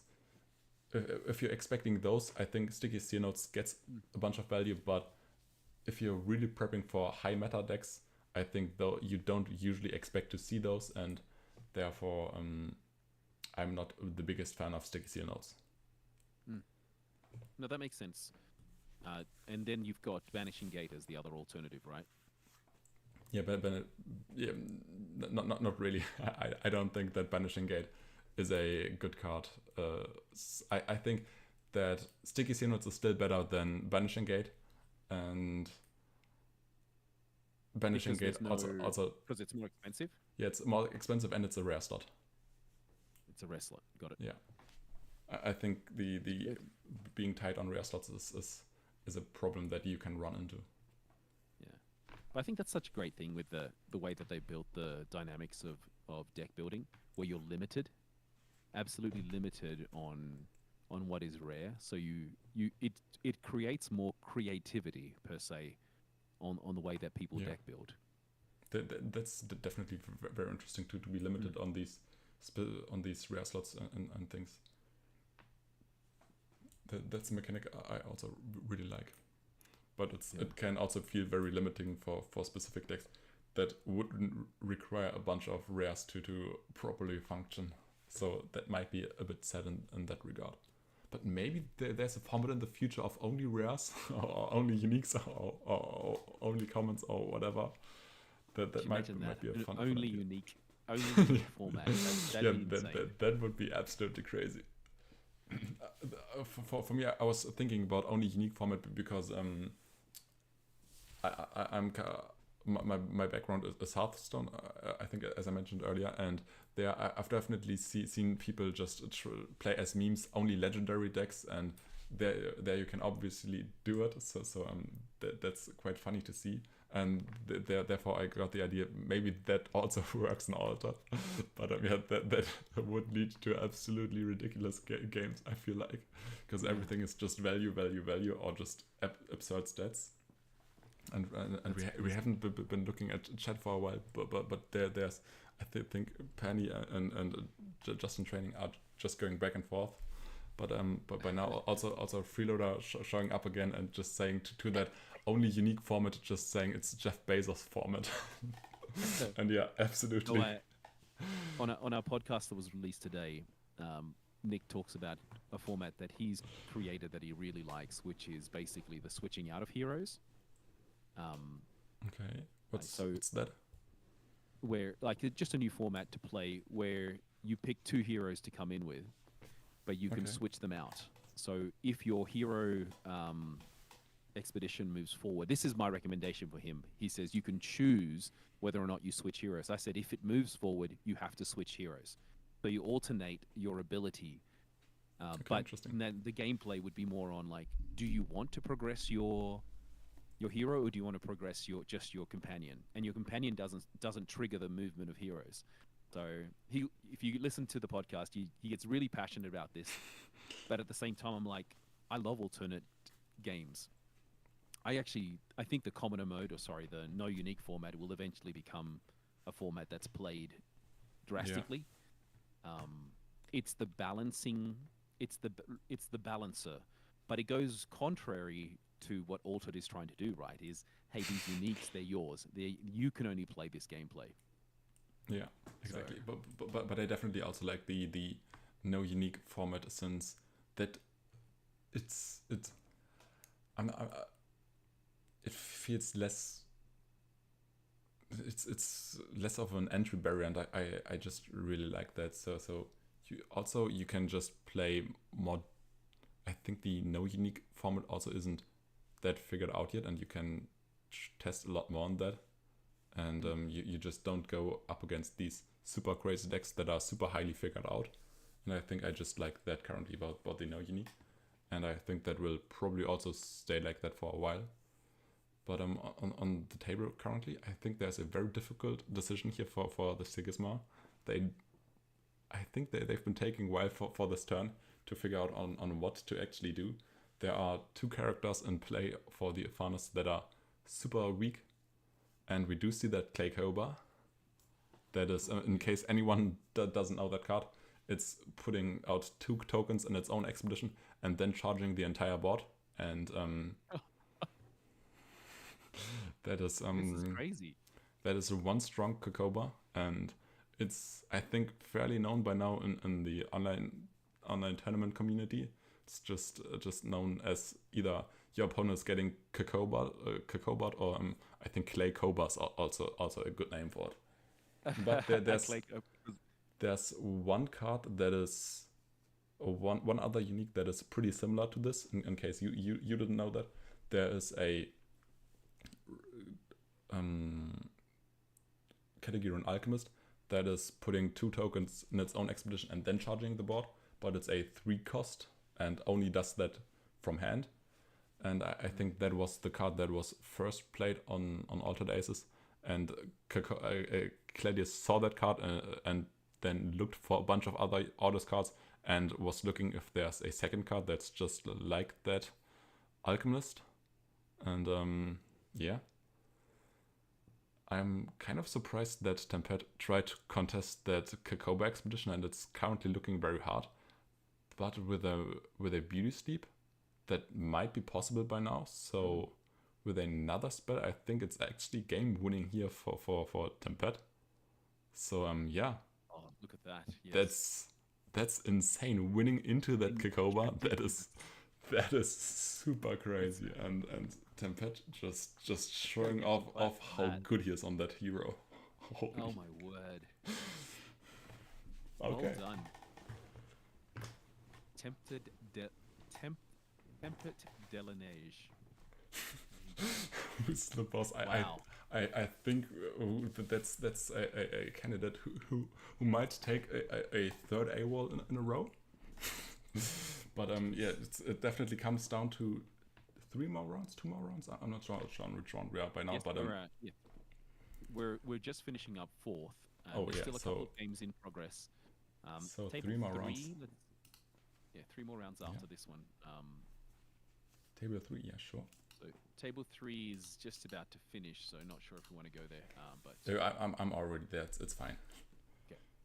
And it's not finishing yet, since there's maybe if there are if there's one character for the funds, it's still over. But it seemed like it was a close game, and no, there's no second character, but a Conjuring Seal, and I think just based on card advantage currently, it's looking very rough for the Lindaway. You can't use its ability without some characters on the board. Yeah. Very hard. That is true, and also 2 pretty high EVO players, 560. That's already being over 500 for me is also already impressive. And there's that small step that is closing out the game here, so we can see the alternate win condition does it again. Yeah, you can see how many games are still running.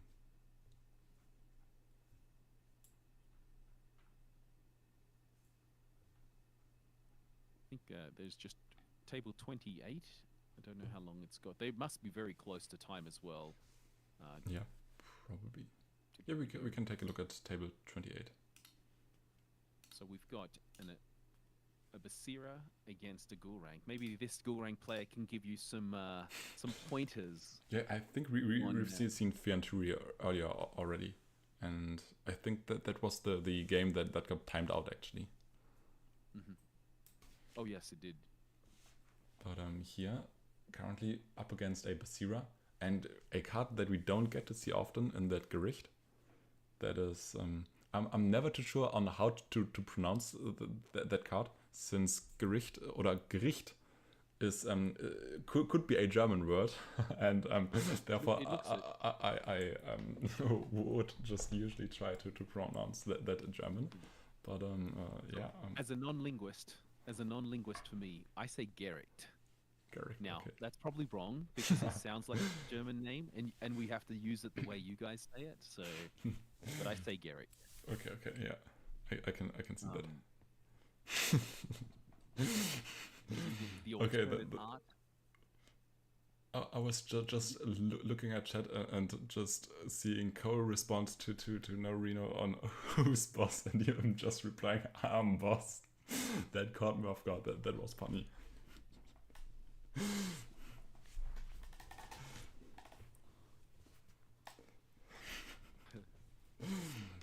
But awesome. Yeah, it's classic Cole. Just being very ironic on everything. That's super nice. But currently, the Basira, I think, struggling a bit on cards, just having 2 more plays this turn. But they do at least still have 1 Slender to tap, together with that Basira ability. And that is looking to put out 5 stats onto that Trailblazer, onto that Tracer if they wanted to, but not using the tap yet. And we do now see a teamwork training coming out here to contest the board, and I think it's very hard for Basira. But maybe it's an Aklu turn. Okay. That's a nice card. Okay, that is great. It's physical training rare, so it gets the draw impact as well. Yeah, I really like physical training in Kojos, because I think the physical training gives you the most value if you have a free token where you can just put it on and don't have to invest mana into a character first to afterwards be able to play that spell. But yeah, it's in general just a nice draw tool, but it doesn't feel the strongest right here.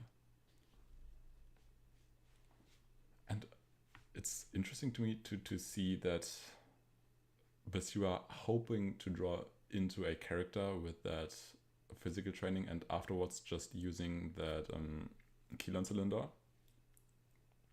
And it kind of worked out for them. They drew another tiny gen. It kind of gets fleeting now, since giving it boosts just lets you mana it. So the players after this turn are even on mana. Surprisingly, a Gurung is ahead in mana. I always feel like Gurung is also one of the heroes that is struggling to maintain card advantage, and they just ramp until 8 mana, so their tokens don't have defender anymore, and afterwards they just stop manaing just because they have enough mana, and then they just want to draw as many cards as possible to play them out. But that's not the case right here, and now using a field reinforcements to draw more cards, and that's probably also one of the best card advantage tools that Gurung has at the moment. That's just putting out tokens and drawing your cards at the same time, and that is just super sweet for that deck.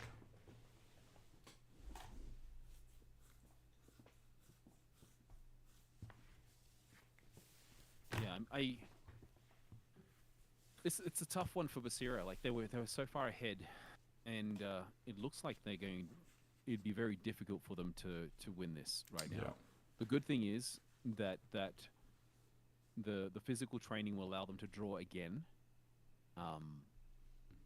But it's a tough one now for them. And on 11 mana, you would expect them to be able to play.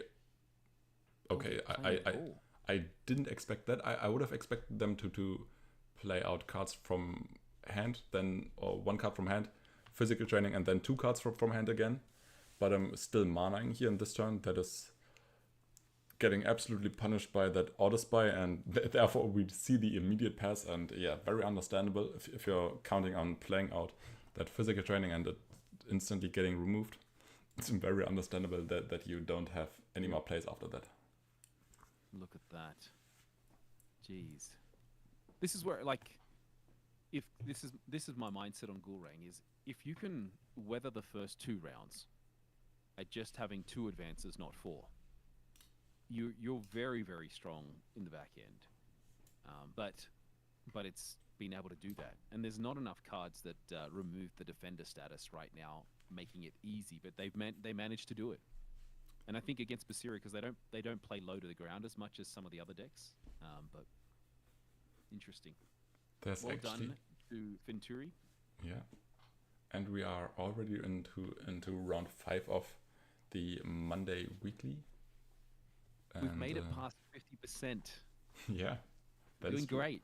And I kind of regret seeing that Tempet game last round, since Tempet is in another absolutely crazy game, and it's a rematch of one of the games yesterday. It's against Damien, and you may have heard about Damien's list. It's the completely crazy Belasenkas that are double exhausting and making your opponent discard one of their cards. And I've seen this matchup last week, and it was absolutely beautifully played by Tempet de Laneige, never really giving any value to these Belasenkas and just rolling over the game that way. But I think we won't look into that game yet, even though I personally would really love to see that. I think we should probably showcase some other tables as well. Yet, have we haven't looked at Benhol against Aislinn yet? Table 4. Oh no! Give that a go? Yeah, we can look at that. Yeah, I think both of those are Afanas players. Okay. What do we want to do? The Afanas mirror match? Oh no, it's Afanas against Tasia, and we've definitely seen that today already. But we can look at that as well still. Okay. That is no problem. And Benhol, I think they've won. They've recently also won a few tournaments. I'm not sure if it was the AQZ tournament or also just the AWOL. I'm not sure about that, but I definitely feel like they recently won some events. Yeah, I've heard it. I've played against them as well. They're pretty good. What's the team ALR?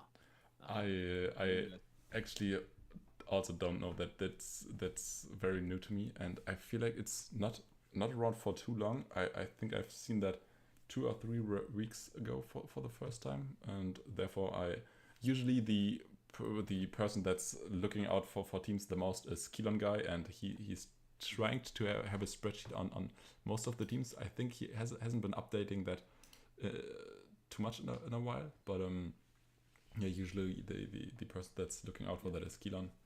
And I know yeah. a few weeks ago he was having a dig at Pandy Andy for not looking at the spreadsheet to get all this information. So this time it's, come on, Keelan guy, you're on vacation. We still need you.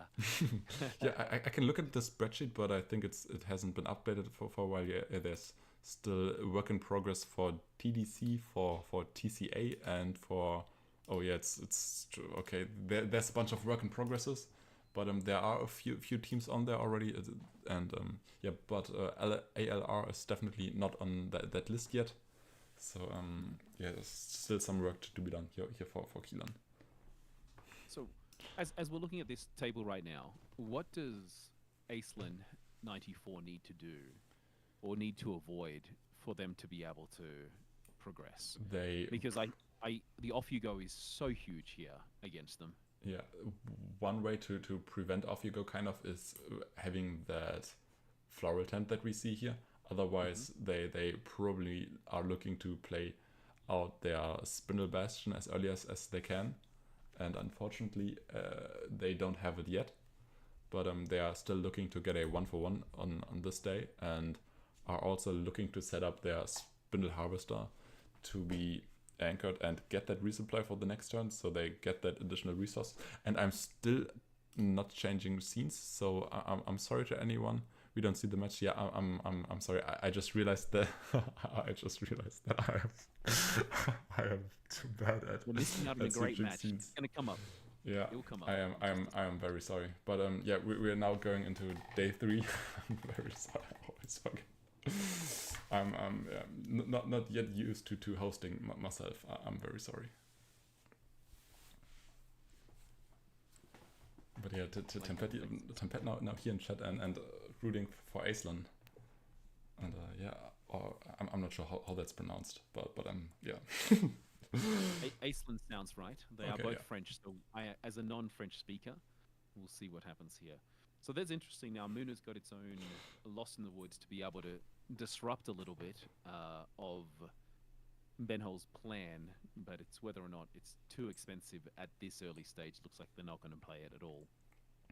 So, yeah, 2 anchored, 1 anchored. And seeing that, I feel like Lost in the Woods in a Farnus matchup doesn't feel like the greatest cards. It's always very inefficient removal, since every threat for Farnus is 1 cost, and just trading 1 cost for 3 cost doesn't feel the greatest. And yeah,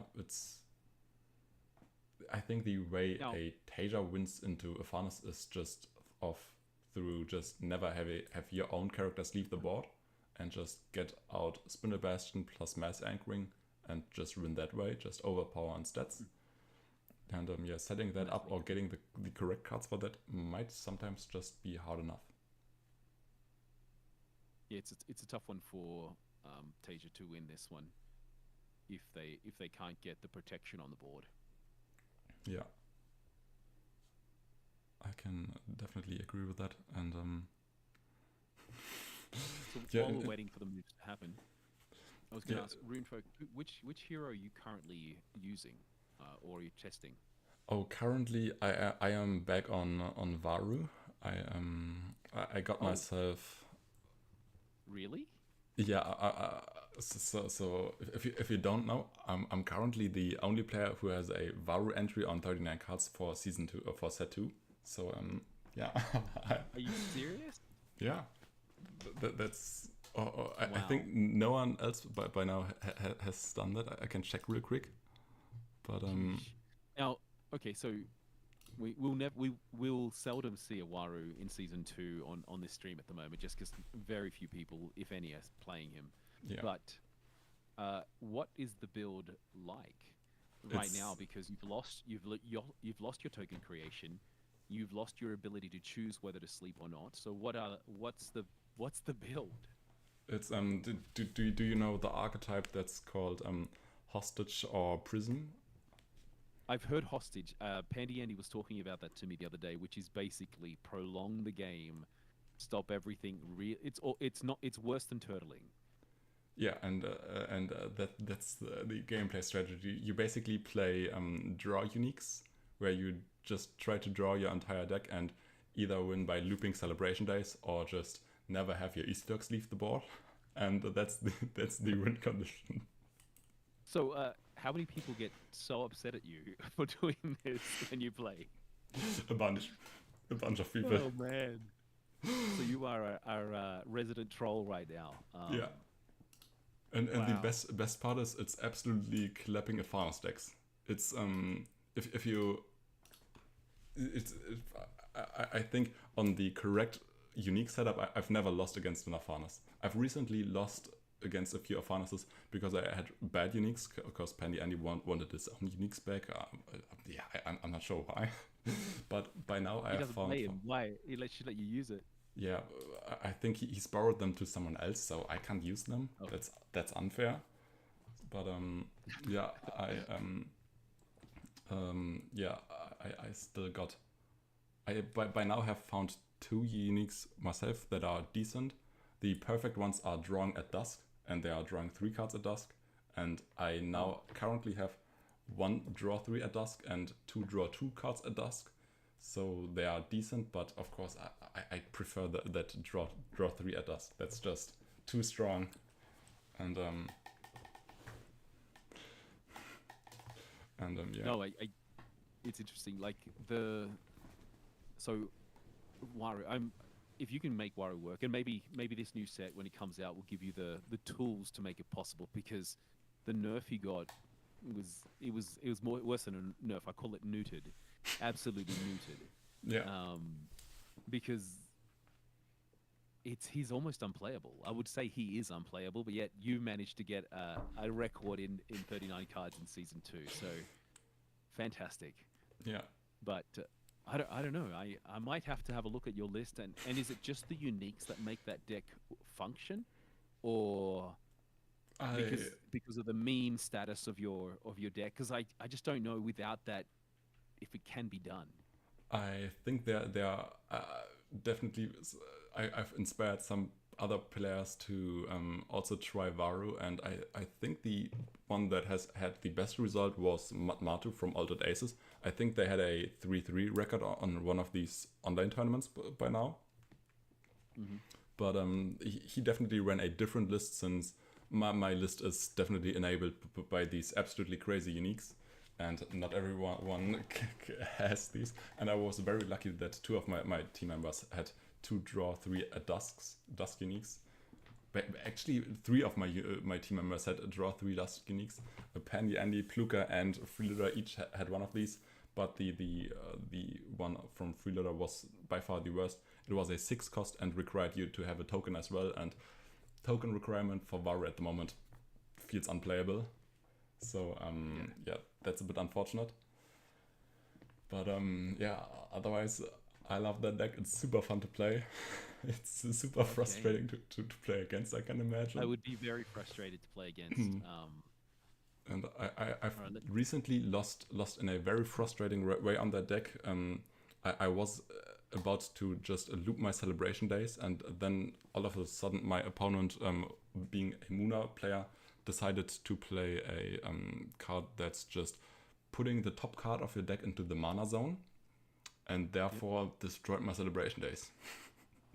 Oh. Yeah, that was unfortunate.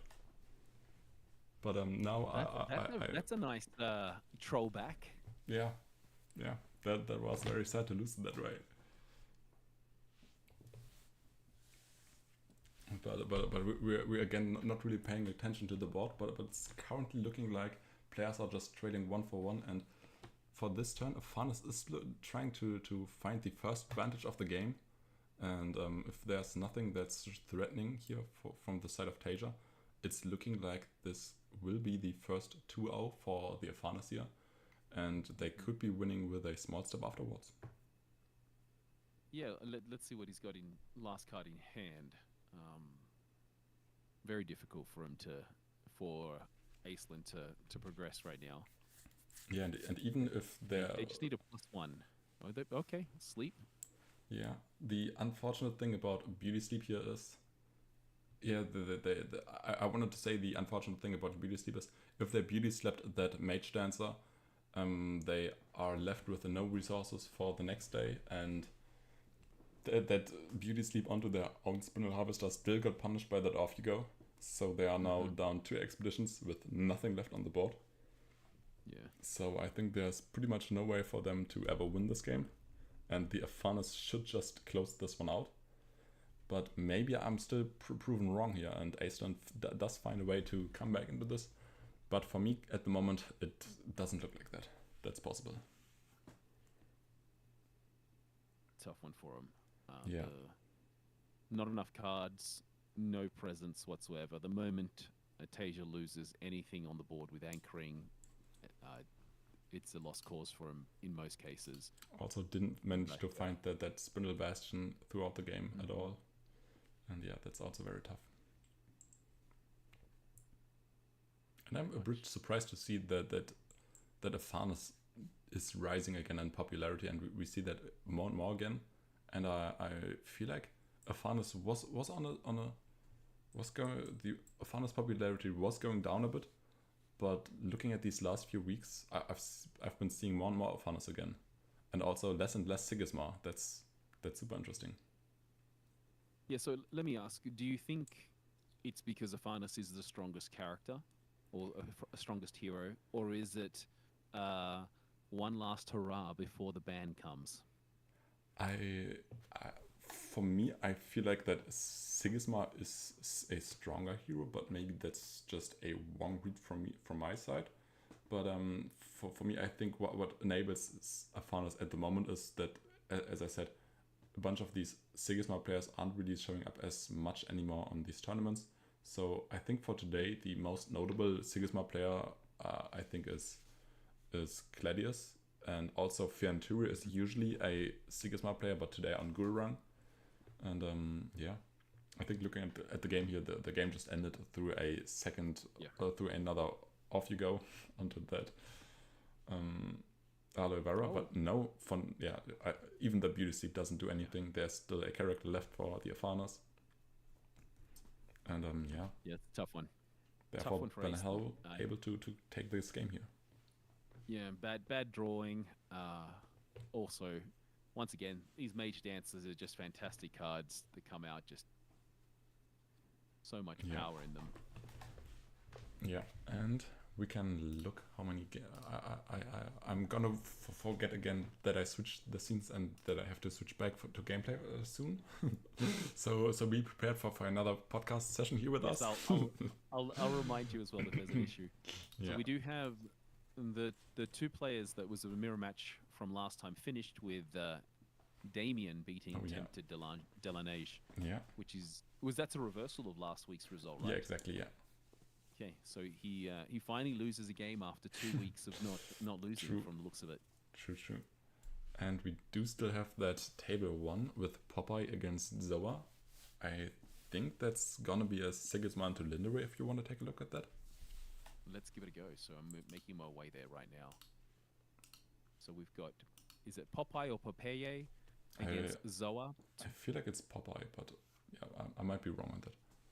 Yeah, Popeye would be in English. I think in Spanish it's Popeye, but he's French, so I'm just thinking it's somewhere in between. Okay, yeah. And Zoa also very strong in terms of its Popeye's representation on stats, 587. That is true, yeah. Oh, I actually love Linderay. Linderay as a hero and the way that it's built is fantastic. Yeah, offensive and defensive mechanisms available to it. Also another hero that's very difficult to master. I think in the same line as those people that are doing Fen and Crowbar. Yeah, it's very hard to play well. I feel like there's a player, so not a lot of people try out Linderay. There are a lot of people that are playing Lindway and are sticking to it. I think Zoa is one of the players that is sticking out as one of these Lindway players. I think Zoa also the first player that won one of these online tournaments on Lindway. Then there are, I think the other known names for Lindway is Resh from Altered Aces, and I feel like it's Chomp as well, but I'm not too sure on. I feel like there's one third Lindway player, but I have forgotten the name. Let me check real quick. Maybe I can find the player real quick on 39 cards to shout them out. But otherwise, Wesh and the Zoa definitely the two players that I know the most. And yeah, just looking at the list, I think Symbiosis is one of the American players that I know on Symbiosis on Lindway, yeah. And of course, looking at set one, there's one player sticking out called Mao98 that has the most entries on Lindway in set one. I wonder who that was and if, who was playing these loopable jellyfish in set one. So yeah, that was actually was that you? Yeah, that was me. So when those jellyfish come back, I would wonder what they're going to be like. Yeah, and unfortunately those jellyfish aren't mine. But I do hope that jellyfish come back in the way they were, and the player that has them is also returning to the game then.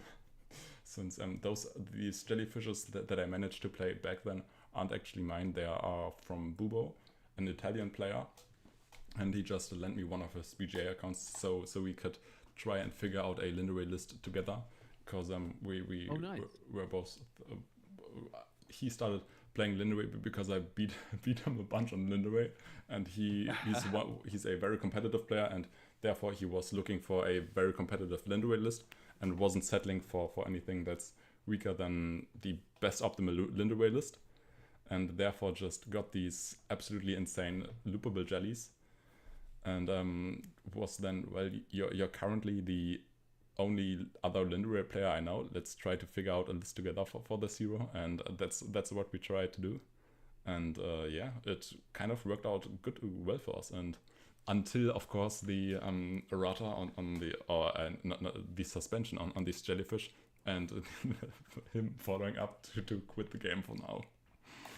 And, yeah, you know what? That's hard. Like people leaving the game because their hero, like, look at all TCGs. Their hero either retires and gets killed off or gets nerfed. But like, that's the lifespan of a TCG, is that it is a living game that has amendments. It's not fixed. So, but it's hard when you've invested a lot of money or a lot of time in something and then you don't have that available. I really hope that, because we've been told already that in set 4 we're going to get new characters, right? Yeah. Well, I think it's not confirmed. I hope they kill off. Yeah, what I was saying is I hope they kill off some characters, or that would be pretty cool. They're on expedition, not everybody survives. I love how Kohlrabi's automatically telling him, not confirmed. It is not confirmed that they're bringing new characters, but they said they would introduce those at a later point, whether it's set 4 or set 6. I expect there to be some new ones, but I don't like a massive collection of heroes personally. Anyway, enough of me preaching. And I think it was also on your podcast where Kilon introduced his take on hero rotation, and I kind of liked that. I love the eternal format. So you keep a certain number, but then you have eternal formats where you can play the other ones. Yeah, I like that too. So for anyone who doesn't know what we're referencing, I think Kilon said that heroes get patched, and they either get older and weaker versions in newer sets, or and if they are still too strong, they just die in one of the following sets, and therefore new heroes appear in the game, and the heroes just age and just get removed or added to the game based on how old they are or whatever. Yeah, although I don't think the aging works. Like they're not out on an expedition for 20 years, right? It's only 1 year right now. Okay, So, yeah. but I Yeah. love that. Like it's a very good way of rotating the hero base without truly affecting people. But you can't keep everyone happy. Yeah. And looking back here at the game, I think the game, despite both players still have a fairly sizable hand, I think the game is already over. Just looking at the discard and the expedition here for the Lindway, there are 2 Moth Lanterns already in discard and 1 on that companion expedition here for the Lindway. So I think there is almost no way for this Lindway to contest that hero expedition. And I think with that Sigismar only being 1 expedition win away, it's really rough to contest that. And I think therefore it might just be a victory for the Sigismar. But speaking of that, we do see that Belasenka, and that is now looking to contest that hero expedition as best as possible. But I'm not sure if that's enough.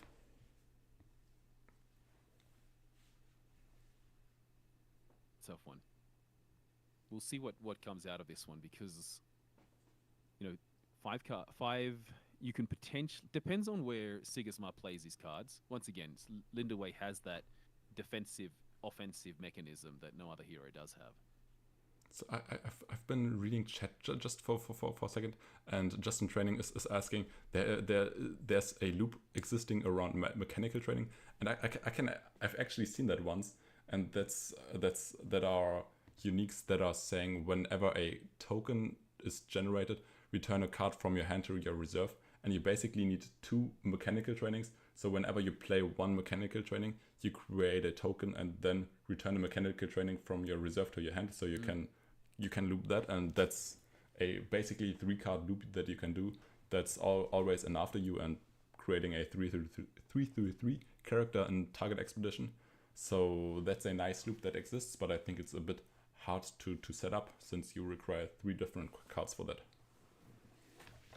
Yeah, that's I hope they get rid of the loop abilities. And the other thing that that's been in the chat is the ability to improve the unique pool. There's a lot, especially in not in Trial by Frost, sorry, in Beyond the Gates, a lot of uniques that seemed like they were worse than their rare counterpart.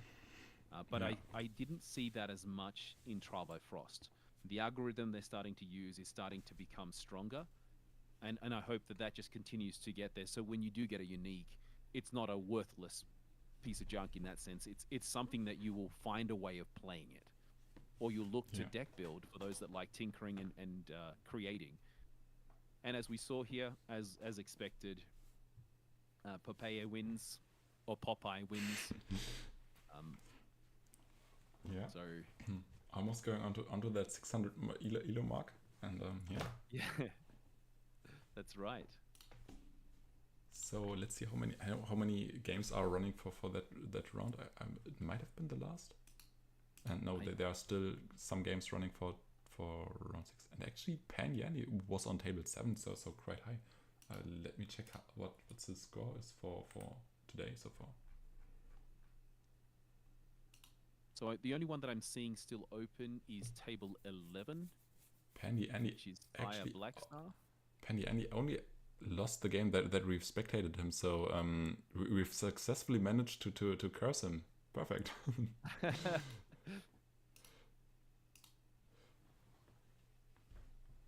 let's see. All right. Do you have any still going that you can see? Let me check. Table 25, yeah. Table 25, Jessica against Sarek. Yeah. Oh, and Jessica being from Germany, so yeah. There you go. You got a hometown spectator in the works here against the Spaniard Sarek.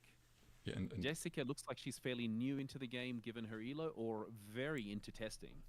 Yeah, and I'm a bit surprised that I thought you could join tournaments only if you're above 100 elo. So I was a bit surprised seeing that at first, but maybe you can join tournaments with any elo. Look at that. and she has. You didn't show your screen, but she has just won as well. Beat Sarek, who has an elo that is triple, and her elo just by that win went up 49 within seconds. She was at 50, went up to 99 with that one win. Yeah, so and maybe she was losing some of the elos during the game and has brought it back up. And that means we should almost be about to move on to the next round. Yeah, we are actually already on round 6 from the 14th Altered Weekly Online League, and yeah, two rounds left to figure out who's winning today. And I think we should already look at table 1, since we do have 2 undefeated players left, and basically the winner of that is the going into round 7 the only undefeated. Or do you want to take, if we take a look at table 1 now, we're probably taking a look at table 1 the next round as well. Do you want to spectate the same player twice in a row, maybe? Or? You know what? Can we try number 2? I've not heard of Cloud Jubei and Zaben. Sure. I think we've seen both of them already, but oh, we have. Yeah. Okay, yes, we did. I just could not remember. No, let's do table 1. Let's see these two undefeated players go at it. And we haven't seen Damien for now, but Popeye we just seen the game before, I believe. Correct, and we're just waiting for them to select their heroes and their opening hand. So once it does load, Runefolk, just a reminder, make sure that we put the table on screen. That's a good reminder, yeah. And then you can also just witness the beauty of this Farnus that is just having these super sweet Balasenkas. And the first time I've seen them was on stream together with Blue, and we were speculating about the prices of these uniques, and I still don't quite know a number, but I've definitely been told that they've been expensive. Oh, I'm sure. And we've started off the game with a unique being played by Damien. When another non-token character joins your expedition, if you control 3 or more characters, create 2 orders recruit tokens soldiers in my expedition. That's very strong. It's actually not it's actually not the Afanis that I had expected, but a Sigismar instead. And yeah, seeing a orders recruit like that is seeing a unique like that 2/2 cost and creating 2 tokens. Yeah, that is super sweet. Yeah. Now, question for you: is there the second ability that it has is it reduces the cost of a bureaucrat by 1. Are there any bureaucrats that cost 2? Yeah. In the common, I think there are some in the rare, but was there any in the common ranks? There's even one on the board right now. Okay, so that monolith legate. That's the one.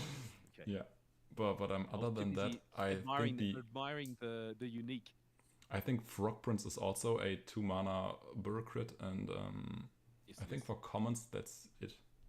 Other than that, of course, the Attorney is probably one of the best bureaucrats. Yes.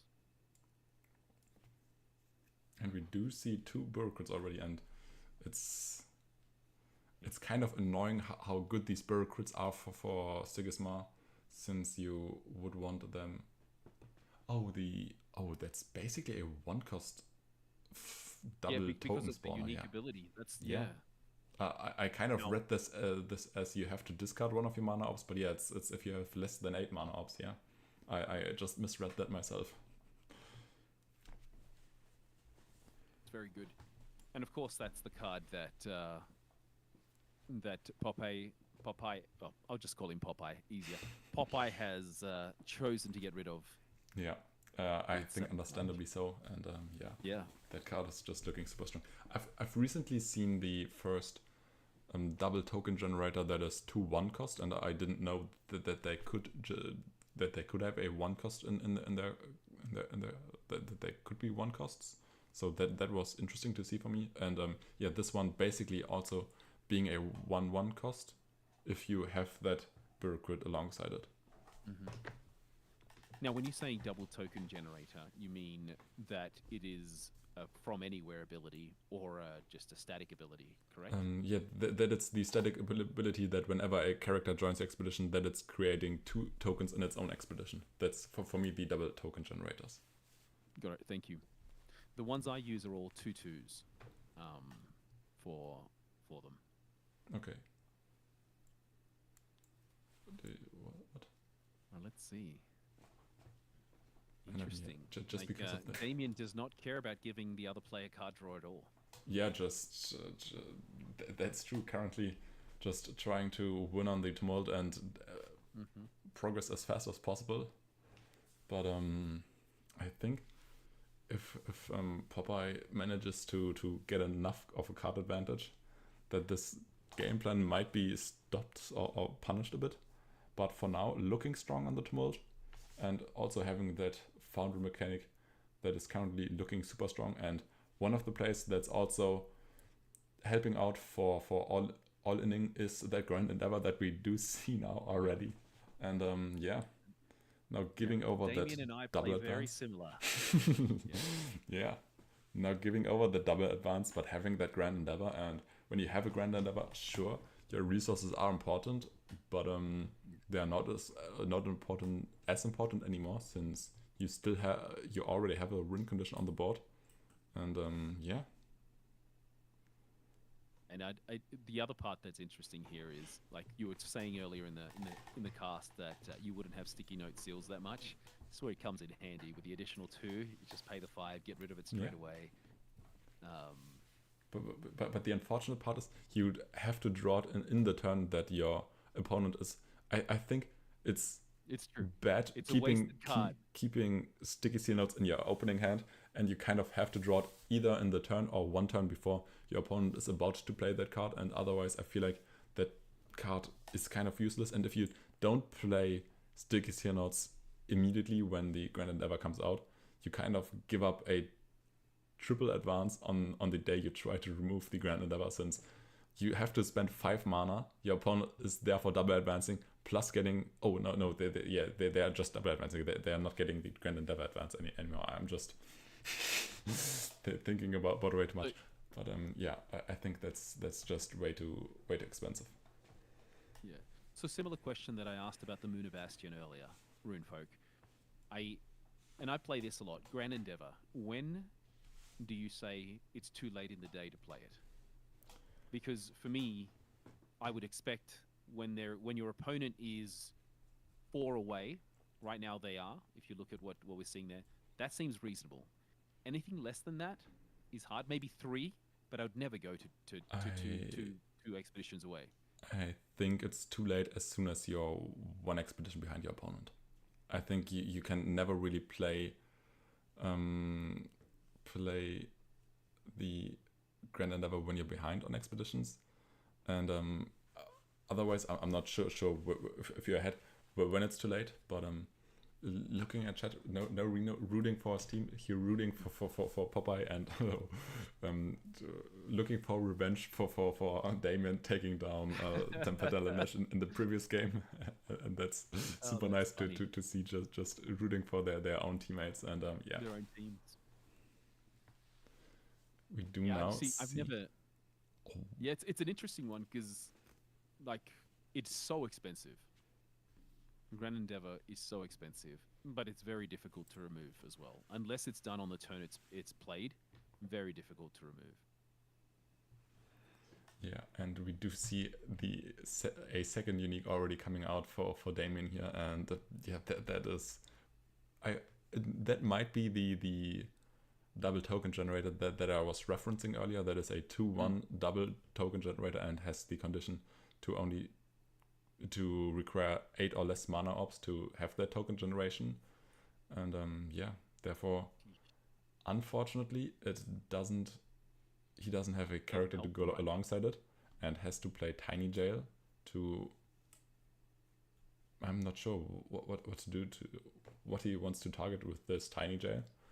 If he targets the Attorney, it's just getting played again.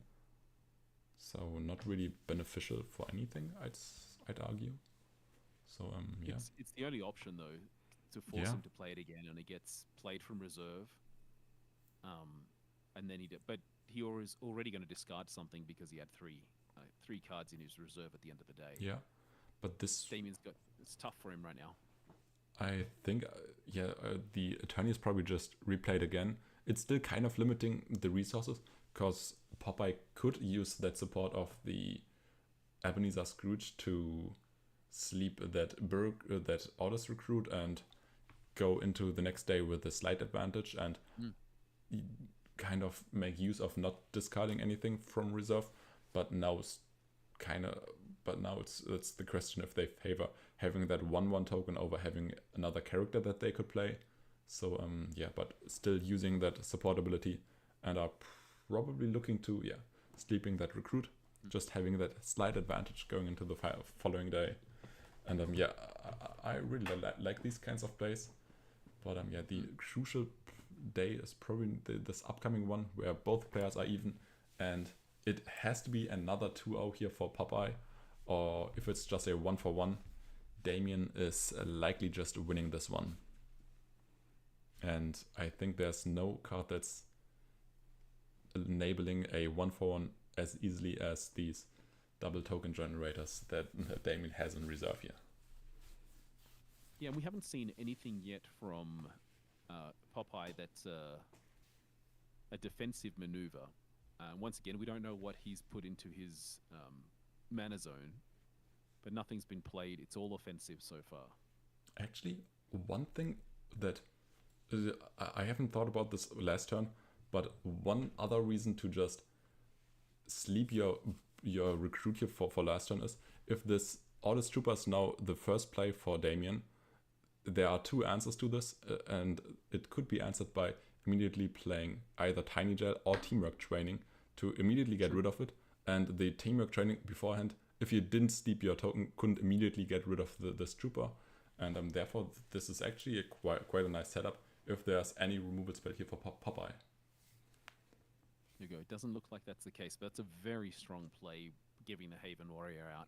Yeah, that is true, but it's still looking rough if there's 2-cost, 1-cost character in hand here for Damien. And but it might be enough. I'm not sure. Yeah. And we usually don't. It sounds like he's forcing Damien to basically play out his heroes, so he won't be able to use the Tiny Jail. Because if he had played from his reserve first, that would be Tiny Jailed out. But once again, Damien needs characters out to use his unique ability. That is true, yeah. And I feel like just for the best curve, you would probably be looking at a 2-cost, 1-cost character here for Damien. And if that's not in the hand, I think this might be a tough turn. But we do see already that 1-cost trooper. So now on 4 mana, having 2 cards left to play, I think it's likely he still has 2 more plays this turn, and I think therefore it's looking quite okay to find a 1/1 here on this day. And the 1/1 means Damien will win. Yeah, exactly. And it seems like Pandy won his game against Zoa, so on a 5-1 for now. So super impressive showing. Wow. and hoping for that 6-1. So good luck on your next round. Yes, good luck, mate. That's awesome. Yeah. And we do now see that Spy coming out, so taking resources from the Sigismar, but there's one more Orders Trooper, putting that hero side up to 566, companion side up to 566, and there's no trooper to answer this. So no rare trooper to answer this from Popeye. So this is the 1-for-1 Damien was looking for, and going 6-0 into the final round. That is a crazy trooper. That's 2 tokens for 1 resource. Yeah. Jeez Louise. Some of these uniques are just card. bonkers. Yeah, absolutely. And I think a player like Damien who has, I think he has at least 2 completely crazy decks with the Furnace and also the Sigismar. So yeah, that is very, very, very cool to see and very, very scary to face against. That's insane. All right. If we go one of the top tables, we have Spark. Have we? Let's have a look. Have we looked at table 7? Table 7. Have we watched Tango Hawaii or? Yeah, I think we've seen both of these players already. Yeah, but we can still look at that. Okay, we are getting close to the end. We'll see what happens here. And it's enough Farnus against... You're right about so much of Farnus representation. Yeah, it's cute again. Surprisingly, on the top table were only Sigismars, but yeah, therefore, how many Sigismars were there today? The two on the top tables and Claudius. Were there any other Sigismars we've seen today? Only 3 that we've seen so far that I recall. Okay, yeah. I wish that's an enhancement that we'd love to see on BGA is see the heroes, so we hero counts. I'm sure that will come at a later point in time. I've talked to Tom about that a bit, and Tom said he either wants to do something himself to fetch the heroes that you can display them on a leaderboard, but I'm not sure if when he actually finds the time for that. And I myself have kind of done something similar to help out Meltdown on gathering stats for the No Unique Championships, where he wants to basically have a matchup spread for all the heroes. And he has a super large spreadsheet where he just per hand put in all the matchups that were played in all of the No Unique Championship games, tournaments so far. So it was super much work, and I just tried helping him out with basic scripts that I've set up myself. So I basically fetch the heroes for all players, and I could then display them somehow, but I'm not too sure how to do that yet efficiently to see that on stream. So is that your career then? Is in IT slash yeah, I'm a software developer. Yeah, software developer. Look at you. Yeah. None of my skill set goes into Altered, unfortunately. I'm an executive coach and a leadership coach, project manager. So I work with large corporations around the world, working with their executive team on improving results both from people and processes. So work a lot in oil and gas, which is very, very different industry than what I grew up with. I worked in aviation for a long time, so traveled the world. Lucky opportunities to travel the world many years ago. Yeah. So nice. Putting it to sleep. Okay, big character. This is it. Probably now thinking about either sleeping the Amael or sleeping their own mage dancer to just have a threat for the next day. Also, just sleeping the Tanuki seems to be enough. So sleeping as little stats as possible and get that 2-0. So trying to set up as best as possible. And I would expect they do have a spell bouncing unique in play. I would expect to see that Beauty Sleep to be returned, and the discard decisions are probably a bit harder now.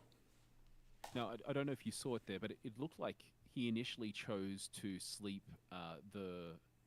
an Amali, but under the new functionality that was added and I guess agreed to by the community, it allowed us to take back that turn and choose something else.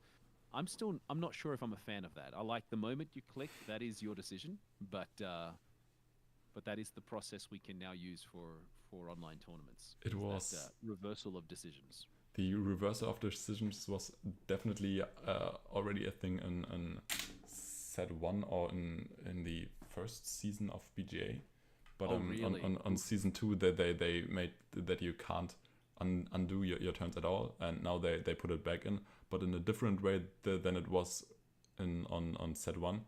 And I don't really like the new version that they put in. Before you had to click on the action log and then undo your decisions there, and now you can have to always confirm your actions on the top of the screen, and oftentimes players just forget that they have to confirm their turns, and just it makes the games longer than they need to be because players just forget that, and I think that's annoying. But yeah, it's I like the fact that it's back in that you can undo your decisions, because I was also someone that misclicked quite a bunch, so I'm glad I'm not too prone to these misclicks anymore. But yeah, it's still annoying just to wait out these confirm your turns, and yeah. Yeah. See, I guess the question I'd always have is online compared to in person. Like in person, the moment you release your hand from the card, that should be it, right? So it's an interesting dynamic. I understand it. Like I get it from both lenses, but I'm not a fan of the opportunity to reverse. But if you've made an honest mistake, like you said, hey, I misclicked, what do you do, right? Yeah. And yeah, I in general like the reversal of ideas. I'm someone who's playing way too fast and should probably oftentimes just think a little more about what they're actually doing, and then I play out a card, and in the moment I play the card, I realize, well, if I do that, that's just losing to something specific, and yeah, I just realize things in the moment that I play them in. So yeah, I like the fact to just undo your decisions. Yeah, look at that. You don't get to see it very often, but Alice being used for its after you, fantastic. Just a 0 mana after you. That is super sweet. I think that's the reason it's in the deck. I think otherwise Anance what's it called? The 3 mana 4/4 Cernunos. I think that's usually just better if you're looking for stats. But if you're looking for that after you, of course, then Alice is the card to go. And yeah. Now having a bunch of... Especially with Fen, where it could come from reserve so much. It's a great little reserve card. Yeah, and having a bunch of removals here for the Arfanas, I think it's still a bit threatening to face up against a removal spell. And we do see that off you go here already for the Fen, and there might be still a Twinkle Twinkle left. But if there's a Twinkle Twinkle for the Fen, they might not have enough mana anymore to play out another character. This is insane. This is insane from Arfanas, what he's been able to do. Yeah. Because he can play out the one character afterwards, so no matter what he does. Just kind of the next turn probably still slow playing with another Beauty Sleep, putting that Anansi now to sleep, and then afterwards playing the Mage Dancer and winning the game that way. That is a nice way to close out the game. But yeah, as Fen, very little counterplay to that, except of Sabotage. And the cherry on top by making it go to sleep as well. Yeah, exactly. Sheesh. So yeah. Well done, Tango Hawaii. Yeah. Tango and Hawaii, that doesn't sound like it goes together, but it does with his name. True. Right. So I think we should now be going into that final round already. Or is there one more? No, there are still games running for this round 6. And it's again Jessica and anyone that you want to go see? Yeah, I think there's only one table left. Jessica against Ploop Jackson. Let me check which table it is.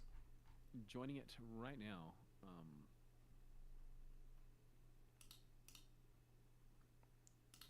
Yep. Okay, here we go. And it's Kojo against Fen. Again. So last time we saw Jessica, she won her round, and now let's see what happens against Fen and Crowbar. Yeah, currently ahead on the Tumult, but down a lot on cards. And yeah, I think this turn could still be a 1-for-1, but there is a Magic Slay waiting in the reserve here for Ploop, and that could take some surprise games here. Also, goodies. And currently, and they'll also get the card draw as well. yeah, currently nothing in the reserve that is winning for the Fen. That's just stalling out the game with the off you go. But yeah, Ploop still has to figure out a way to actually win this turn. There could be Magpeng Hoarder into Magic Slate to take a double advance here. But yeah, not too sure if that's actually in the deck. The Magpeng? Yeah, I'm Yeah. not sure. Yeah, and it has to be a rare Magpeng, and we do see a common Magpeng in the discard already for this Fen here. So I think usually you're playing only commons or only rares, and you're not really splitting the rarities of your Magpengs. Yeah, but they could play a Haven Serengar, because that's 2/2 that they've got one in reserve already that they could use. They could also bring out Hathor if they've got that as well with their 5 resources. Yeah, given I was we're making mostly assumptions of what's in hand. I was mostly looking at something that could be played together with this Magic Slate, so you're even on the Tumult again.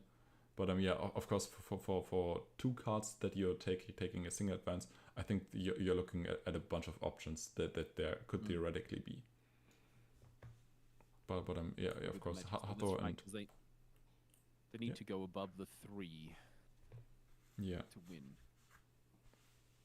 And I think usually if you're trying to figure out a way if you're figuring out a way if you're thinking about that long about a decision, there's not really an easy decision.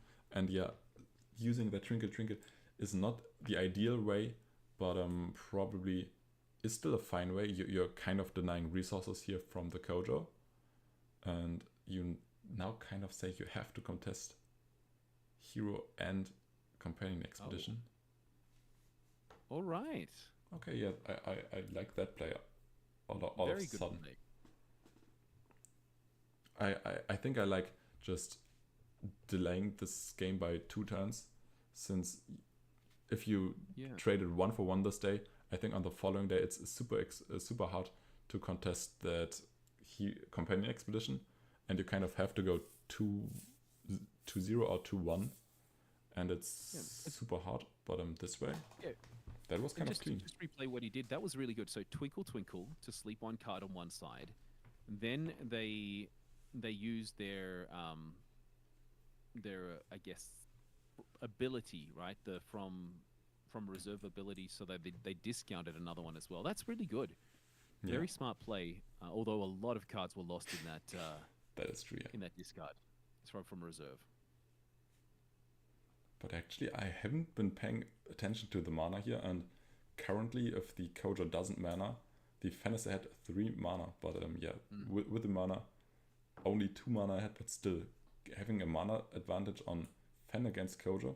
Usually Kojo's the deck that tries to ramp, so they should at least be even, if not ahead on mana. And that's interesting to see. Maybe there are also some Mighty Gens from the side of the Fen.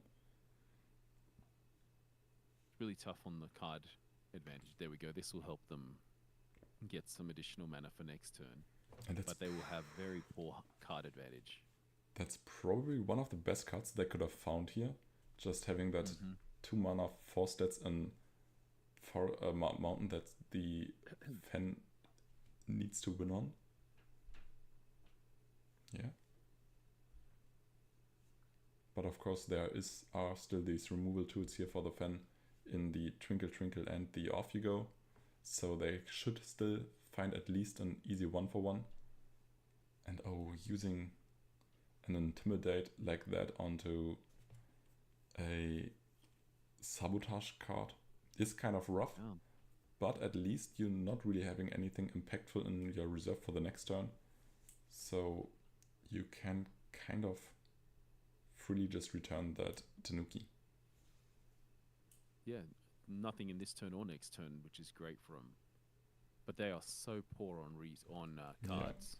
They'll have 3. They'll have 3 at least, and with 8 resources now, thanks to Tiny Jin going into mana. Yeah, exactly. And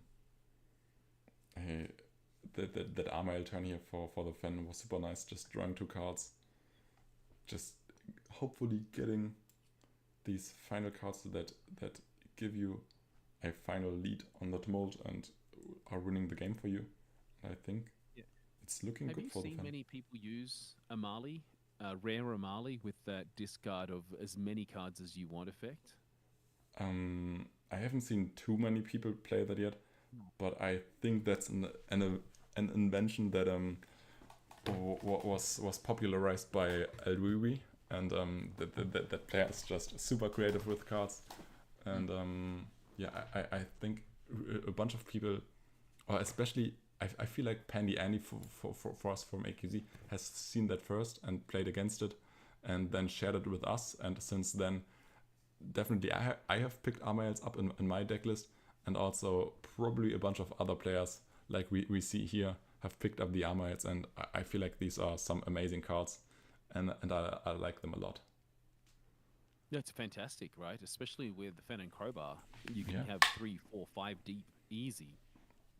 yeah, exactly, and they are just drawing so many cards. It's amazing. It sometimes might be a bit hard to actually play them on in this specific matchup when you don't know that you're definitely trading. And I think playing an Armile and just losing double expedition kind of feels bad. But if you're managing to go 1-for-1 and then draw 2 or 3 cards off your Armile, I think that alone is just good enough. Yeah, still, it's great. It's a great card. And here we do see that Right. 2-for-1 for the Fen. Yes. And yeah, that should take us to That round is 7. it. Oh, yeah. Won them both. Well done to Ploop Jackson on this win. Yeah. That will then take us, I believe that would be the end of round 6. Yeah. We should be about to start round 7. Final round here, so only one undefeated. Is that correct? Yeah. Let's just exactly. have a look at the leaderboard. Just Damien with 1, 2, 3, 4, 5, 6 players, or 7 players, sorry, rounding out the just one loss column, including your very own Pandy Andy. Yeah. 2 from 3 in the top 8 though from Altered Aces. Yeah. Big Altered Aces is a very competitive team. They are always showing up on these top tables. It's crazy. And interestingly, I'm a bit sad we haven't seen a Wesh game. I would expect them to be on either Lindaway or Afanas. I hope they are on Lindaway, because that's the cooler hero, I feel like. But yeah, Wesh being known for Lindaway and a bit of Afanas recently. I think that they've been trying out Afanas on ladder. But of So course, do we want to go to table 1, table 2, or table 3? Actually, table 4 also has, these are the top tables, all of which are either X and 1 or above. I think we're still going to table 1 and seeing another Damien game against Tango Hawaii. Get to see those beautiful uniques he's got. Yeah, definitely. We still haven't seen the third one of his. And looking at Sigisma players recently that I've seen, I feel like another player that has been that I've been seeing and seen the crazy uniques that they are running is Hathor, and they were running uniques that are also two double token generators that are 2/2 cost, and one Ozma unique that is drawing 2 cards at dusk, and that Ozma just drawing 4 cards in total is looking super strong in general, and I'm sad I haven't seen too much of that card in particular so far, but yeah, that's also one of the Sigisma players that I've seen recently that I really like for their uniques. And it's interesting here. So we've got probably what the majority of players consider the 2 strongest heroes playing off against each other, Afanas, as well as Sigisma, at least for season 2.5, as I like to call it, after the mid-season patch. Yeah. And we'll see who ends up winning this. Now, I believe Sigisma seems to has won more games, but I think from a representation, it's usually Afanas. Is that a correct interpretation, Runefolk? That Sigisma has one more, but Afanas is the stronger hero, or what? Afanas has more representation in top 8s. Oh, I don't have the actual numbers right now, but I'm not too sure. Okay, But but between these two, these take the majority of the slice of the pie yeah, in yeah, wins. yeah. I can take a look real quick. Let me. I've got an analysis for I think the first 9 weeks of Okay, AWOL and AQZ, but not the full one. I can take a look at that real quick. No problem. It was a tough one for Afanis that first day, not being able to boost the Mage Dancer to be able to get that to go over the token. So one behind, but that may not mean much when Afanis can do so much interaction. So I'm not sure if the numbers I have here are correct, but I'm looking at the play rate. So until week 9, Sigismar and Afanas were the two most played heroes, and Sigismar with 22 and Afanas with 14%, and Fen shortly behind the Afanas with 12%. But when you're looking at the rates that these heroes appear on 39 cards, 30% of the 39 cards entries are Sigismars, and 20% of those are Afanas. So yeah, they do have a high representation on 39 cards. Yeah. Nice. We're seeing Damien really go hard against Tango Hawaii right now. Really, yeah. 3 progressions ahead. That's tough. Yeah, that is. Though card draw is at Afanis's advantage right now, but difficult. Yeah, it seems like Tango Hawaii had a very bad opening hand, just having to play out the Mage Dancer to kind of just block and not even getting an additional spell. And yeah, now having to play out a Conjuring Seal on day 2, it feels like conceding the game to me. Especially if you know you're going up against a Grand Endeavor list. So if Damien finds a Grand Endeavor, I think the game is immediately over. I think there's not much that Tango Hawaii can do against that then anymore. It would be tough. I don't know what removal he has available in his deck, but we'll see. I think the only removal for Grand Endeavor is in general that Banishing Gate.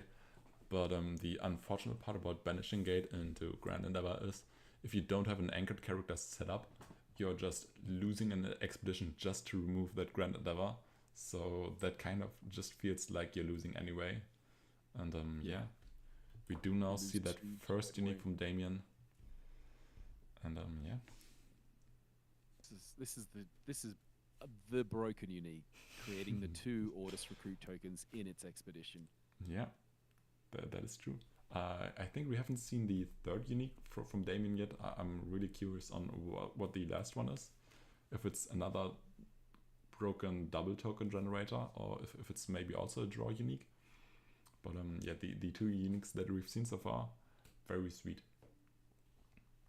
And Tango Hawaii now looking to win on that hero side, and that Yizmi Stargazer kind of looking like it could also be a Lindaway unique. But yeah, it's kind of not that synergetic for a Lindaway. And we do now see an Attorney just being played into that expedition, where it's just drawing a card. So yeah, that's kind of really strong. Yeah. And that's a super unfortunate use of Beauty Sleep, just having to use a Beauty Sleep as a boost tool. And yeah, this feels like the hand of the Afanis is super weak. Tough. Yeah. No helping hands, no magical trainings. And yeah, that sometimes that happens. Yeah. It's tough because we've seen Tango Hawaii play so well throughout the tournament, and just when you don't get the card draw, and on the other side, Damien's getting fantastic card advantage. Oh, sorry, play. Yeah, definitely. And also still being even on cards despite just being up 3 expeditions by now. That's a crazy position to be in. And they could just play Grand Endeavor and be even on resources. That's the craziest part to me. Just play Grand Endeavor and be even on cards. And yeah, there it is. Just as you predicted. I think this game's over. I think there's nothing left to do for Tango Hawaii. And So when I played my Tumult Championship game match, the opponent I played against, basically, the moment I played the Grand Endeavor, he gave up. So he said, "I can't beat your deck without changing my deck." So I won through default almost the final. It was nice to get the mat though. It was nice to get the mat. I mean, I usually also just, especially when I play Varu, usually when I see Grand Endeavor, I also just concede because I know the game's over and I can't beat that. So I can definitely emphasize with players that they don't want to bother into playing into Grand Endeavor. I usually also don't want to play into that. Yeah, and I'll say this though, cool thing about him, he altered his deck, we played again, and he beat me. And he was playing Sierra and Oddball. And then last week, or just actually yesterday, he ended up winning the Tumult that I didn't go to. So awesome. He came second in one round and then won it the next time. So good on him. Yeah, nice. And this is a tough one now for poor Afanis. I do hope they manage to be able to come back, but really, they've got to claw back. They've got to win both sides twice. Yeah, they have to do the triple-double. And that is hard. I mean, double Mage Dancer setup is the way to beat this. And there we do see that last unique here for Damien. And it's, of course... Another strong one. Yeah. Another strong one. What did we expect at this point? And yeah, it's looking broken for Damien. I don't want to know how much he spent on uniques on Audit in general. Has to be a crazy number. Geez. Oh man. I mean, so how much is that? 6 tokens? Yeah, it just needs a 3-mana Blizzard here at this point. And that would deal with this quite handily, but unfortunately Blizzard is a 5-mana card. I don't know why Equinox thought Blizzard is playable at 5. Just make it 3 mana. That seems reasonable. And yeah. Jeez. Like I'll say, that Mage Dancer with 8 boosts is ridiculous, but that is true. Sorry, 7 boosts to. But it may all be for nothing. Yeah. And another attorney is looking to put out how many more boosts? Oh man, ouch. 6 more stats into that campaign expedition, but also removing the Mage Dancer is probably even stronger than playing out that attorney here. And yeah, just passing from the Afana. So congrats to Damien, winning 7-0 on AWOL. Yeah, impressive. But I think the uniques they are speaking for themselves in terms of power level. And yeah, now very nice. The tough one with him winning with all these uniques, it puts more of a spotlight to errata the token creations, right? Yeah, definitely, and I hope it's getting nerfed, of course, or other heroes are getting stronger. That's of course we're hoping other things are getting stronger, but I think it's trying to fix heroes by making other heroes stronger. I think is hard, because by making other heroes stronger, you could also give the strongest hero more tools, and just I think it's kind of what happened for set 2. They tried to give some weaker heroes some new tools, but they just made the existing heroes just stronger by giving them additional tools. And yeah, I think that it's might be a bit tough to balance. Yeah. You were right to go to Cloud Jubei against Wish. I think it's Wish. Oh yeah, sure. They're just the Lindaway against Afanis, so to see what's going on here. Of course, Lindaway is behind, which is normally expected, but you never know what ends up happening with the amount of sacrifice potential available to It they're kind going of to be able looks to. like that Wesh is about to take a 2-0 here. But actually not quite taking a 2-0, just taking a 1-0 and keeping their Chrysalis around for next turn. So I like the choices. Also, they are quite. They do have an advantage in hand size as well.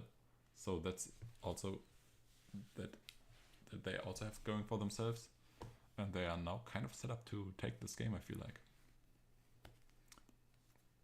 You think Lindaway or Afanis? Yeah, Lindo is for me currently looking better, Nice. and I do really like just playing out Moth Lanterns as an after you, and then saying I have enough sacrifice tools in my hand or in these Baba Ispas that I can generate enough moths and pressure my opponent that way. And yeah.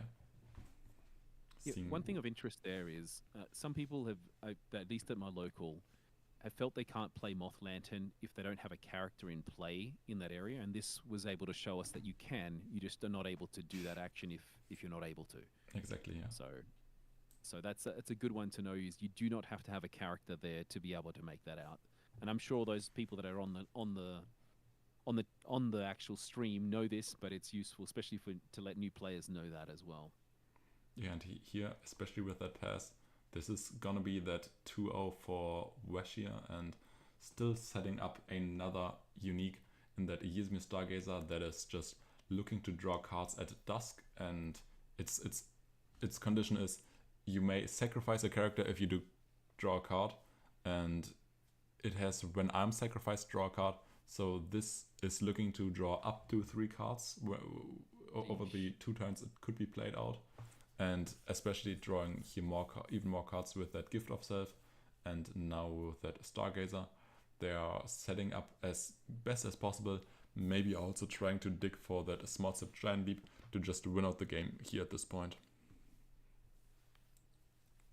Nice, and they didn't have to use Baba Yaga as well to be able to get sacrificed to get after you. Yeah. As I said, I really love the dynamics of Lindaway. I'm not a master of it yet, but one day maybe I will. Yeah, it's a super sweet hero. I've also definitely my fair share of Lindaway games, but ever since these loopable jellies have left the Lindaway lineup, I haven't played that hero as much. I've tried it with my own uniques that are just much worse. They are just double removal Dorothy Gales, so they are still sweet, but they are super expensive, and therefore playing around them kind of hard. But yeah, still Lindaway, a nice hero if you figure it out, but could sometimes just be hard enough to actually make work. See what can be done here. And just kind of slow playing and seeing what the last cards are here for the Afanas. And I think that Moth to a Flame kind of needs to put the boost on to, yeah, I think it doesn't really matter. As soon as there's one more character that can come out here for the Lindaway, they are taking this game, and yeah. And we do even see a Dorothy Gale for Weshia, and yeah, this is a double removal one, but the second removal is for 4 cost or higher characters, so usually just a... oh wait. It's a great unique though. You may return. Oh, it's 2 hand. Yeah, it's a very strong unique. Yeah, it's a double removal one. Yeah, that's... I also have Dorothy's like that, but they are 5 cost, so still more expensive. And not having the sacrifice on it. That's a super nice unique. Let's see. Good job. Well done. Is it Wish, that one? Wish? Yeah. So that takes us to see who's still going. Wonder if Pandy Andy's still got his game going. Oh yeah, we can take a look at that. He's finished. Still on table 2 against Popeye. It's still going. Let's see. Currently Pandy's behind, unfortunately. Okay, in a mirror match here with Popeye. Yeah. He's behind, and he's behind on the count at the moment as well. It's not looking But too there good is a right now. unique that he's got in play. If you control one or more landmarks, draw a card. He doesn't. While another known token joins your expedition, you can create an Ordis recruit. And there's a unique here now coming out for Popeye. That is just looking to draw a card and from reserve also creating tokens. Yeah. And now Penny is just deciding to try and trade expeditions. But yeah, now that's kind of getting contested here by the legate that is looking to sabotage him. But actually, still Penny has that card advantage for now. But and your opponent on game point, when they still have resources, I think at this point card advantage doesn't matter too much. If your opponent also has just enough cards in hand, and yeah.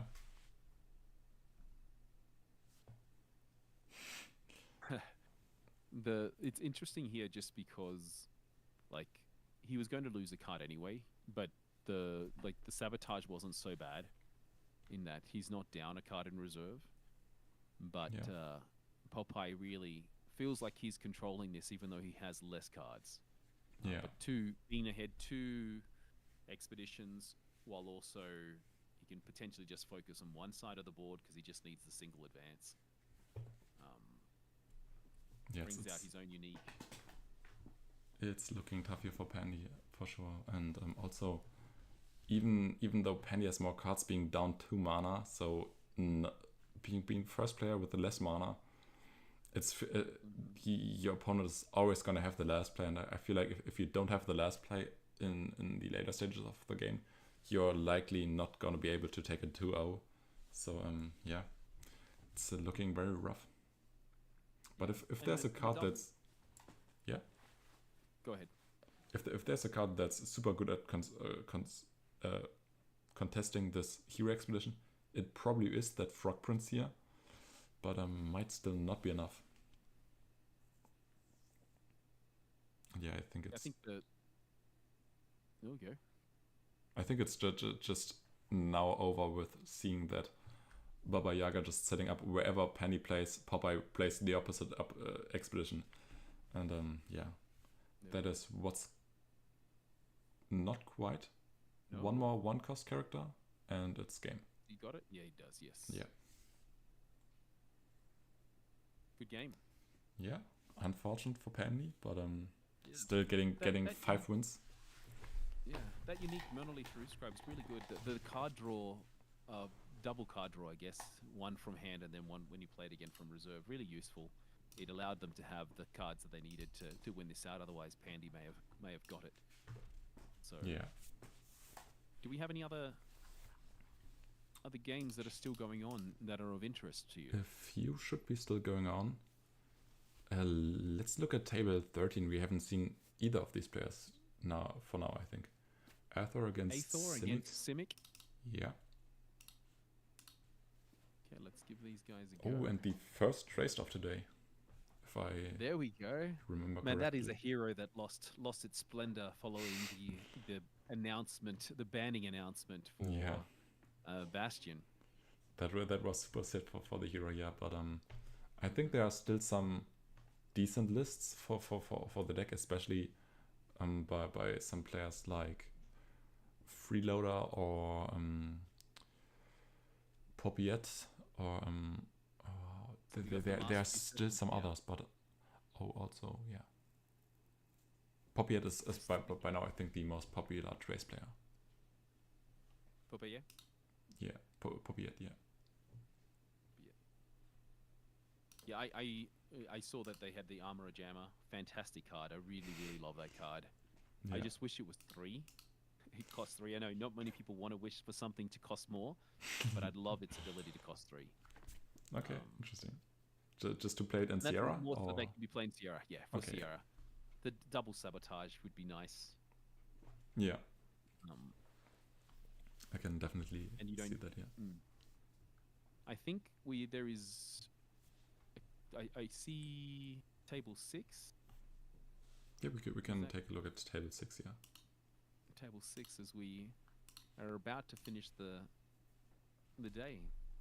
It hasn't gone too bad. It's been great being able to talk and chat a little bit. I am not as analytical as some of your other hosts or co-hosts, but hopefully this has been fun for those that have been listening as well. Yeah, I definitely had for fun, not taking that close of a look at the games and just chatting a bit more than usual. I definitely really had fun at that. And we do now see the martingale that we've seen earlier. That is Spellbounce plus Anansi. Yeah, that is super sweet.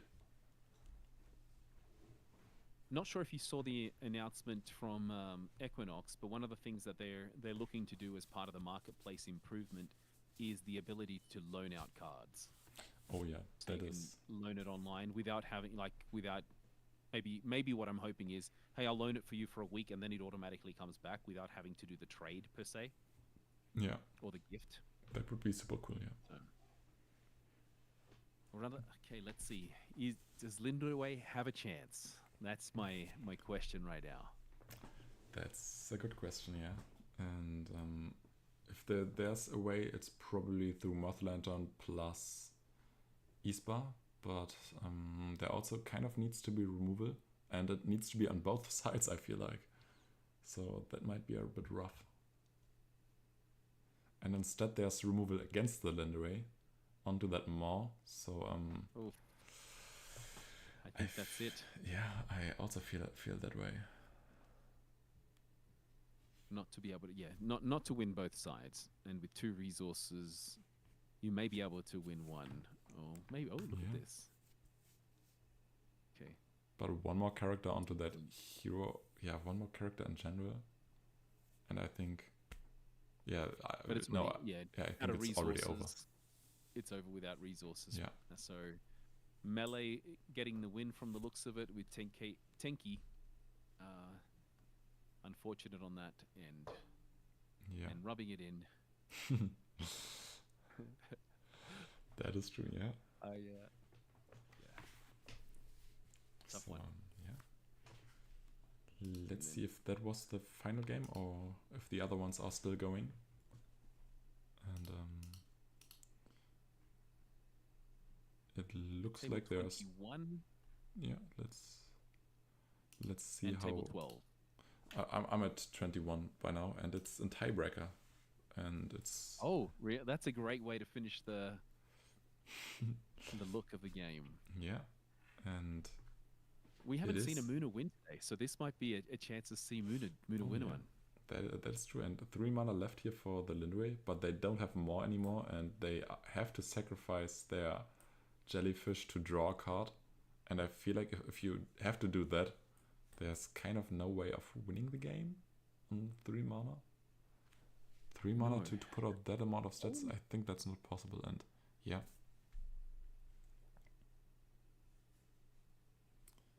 Oh, that's it. That is game. Yeah, I would just wait out the pass and see if the tournament is finished after that, or if the other table is still running after this.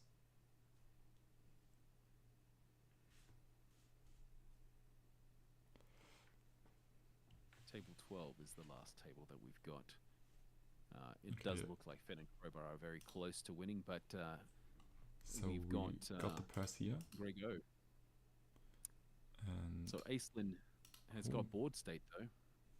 So that's the last table. It is Aislinn against Grego. Grego is one step away, but it doesn't look like they may get there. Yeah, it's looking hard currently on the tumult, and I feel like the rare Twinkle would be winning here for the Fen, but we don't often see that, or I think I don't have ever seen that card. Do you even know what the rare Twinkle does? I don't. It doesn't. No, isn't it? Everything on one side of the board sleeps. Yeah, it's sleeping an entire expedition. Yeah. Yeah. And I really like that card, but I do never see it. And I do have a unique that actually has that rare Twinkle Twinkle effect on it, but I've never sadly played it.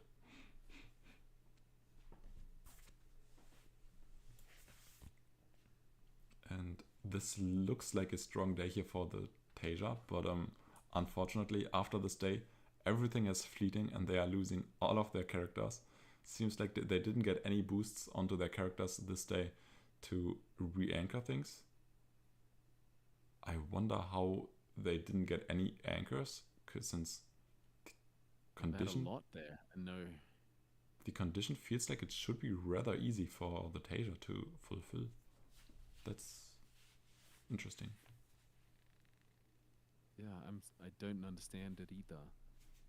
They would have had, unless they didn't play anything, they did boost stuff, so I don't know how much had been there the night before. Yeah. It's a lot of cards going to reserve.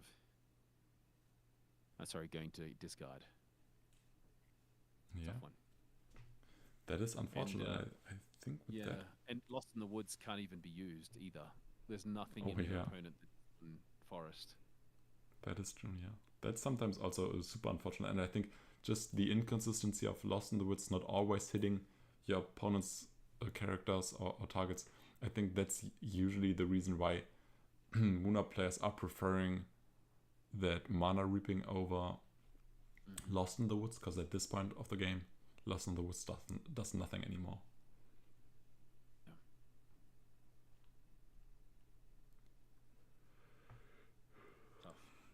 I can definitely feel how I'm getting tired, but by now after all this time, and it's also 10 in Germany.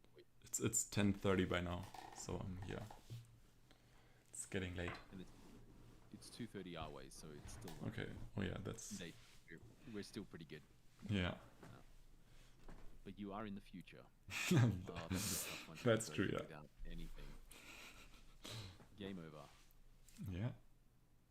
Oh, you never know. You never know. Oh, there's the snowman. So that's Let's see what the Tasia can do if they find a way to get to tiebreaker, or if it's just over.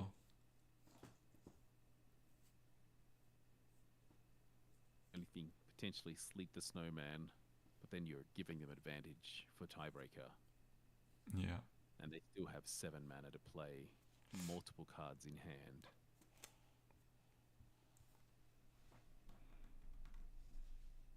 Okay. And that's a slow play and just that is buffing up the Ogun, but I don't think that's really solving your problems. But that could get you to tiebreaker if you wanted to.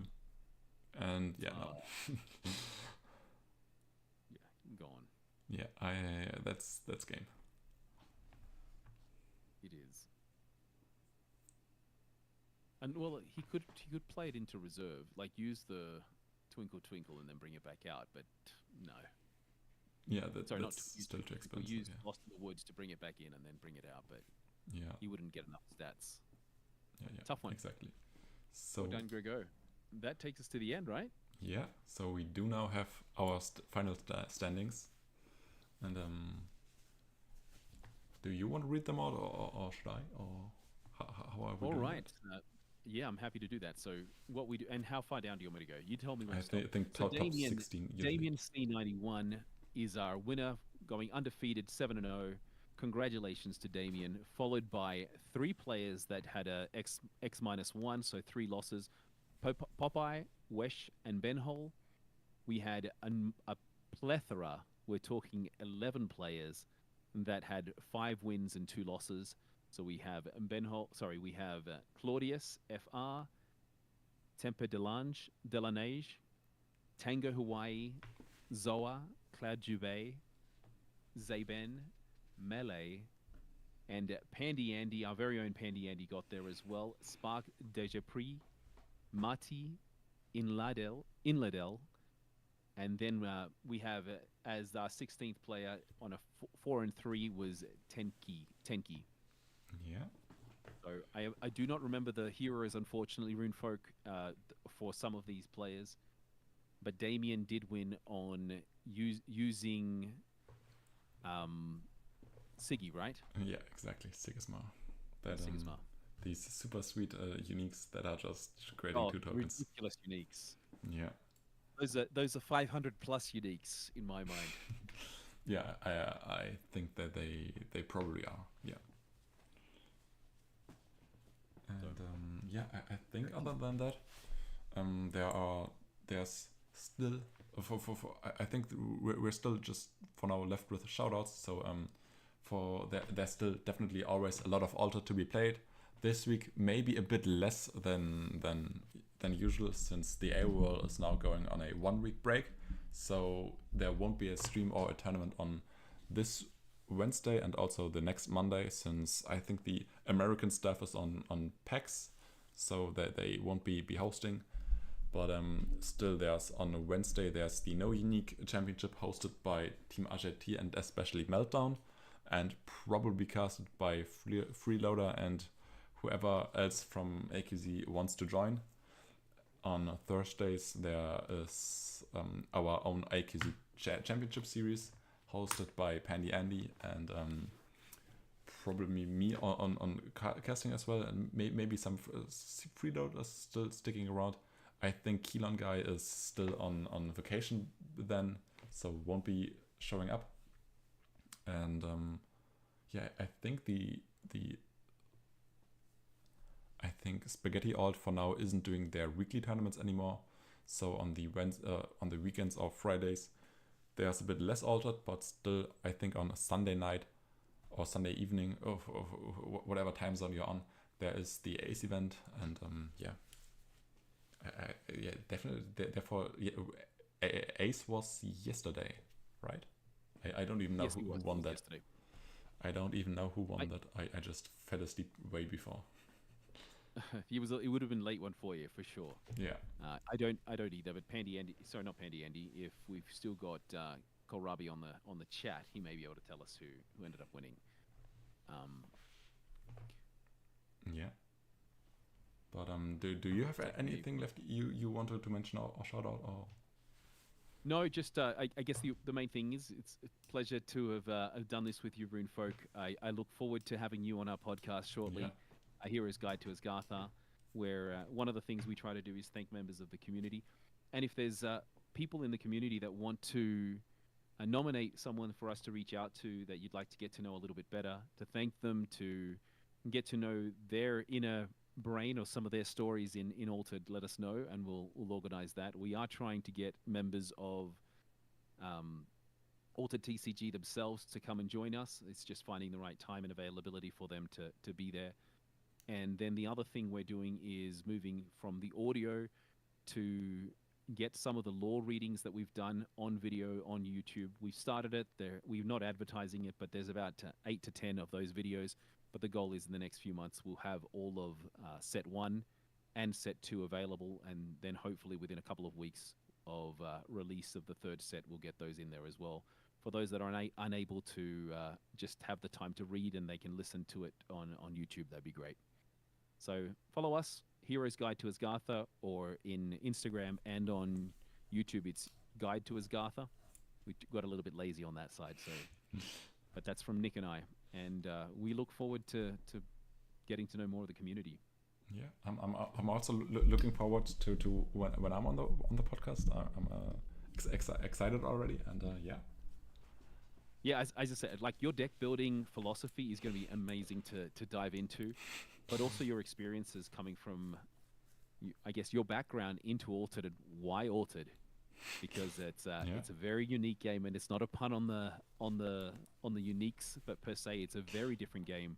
So hearing that background would be awesome. Yeah, and thank you again. It's been fun to be able to do this with you. Yeah, and having someone to join me here on casting is definitely always nicer than just being here and talking to myself. So also thanks for joining me, and I think it was a bit more of a spontaneous that we got here together, since it was just probably I think half a day notice. And yeah. Okay, now we can hear you better.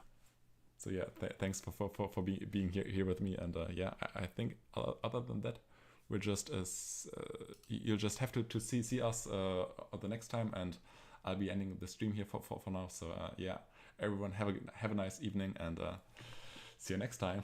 Bye bye. See you later. Bye.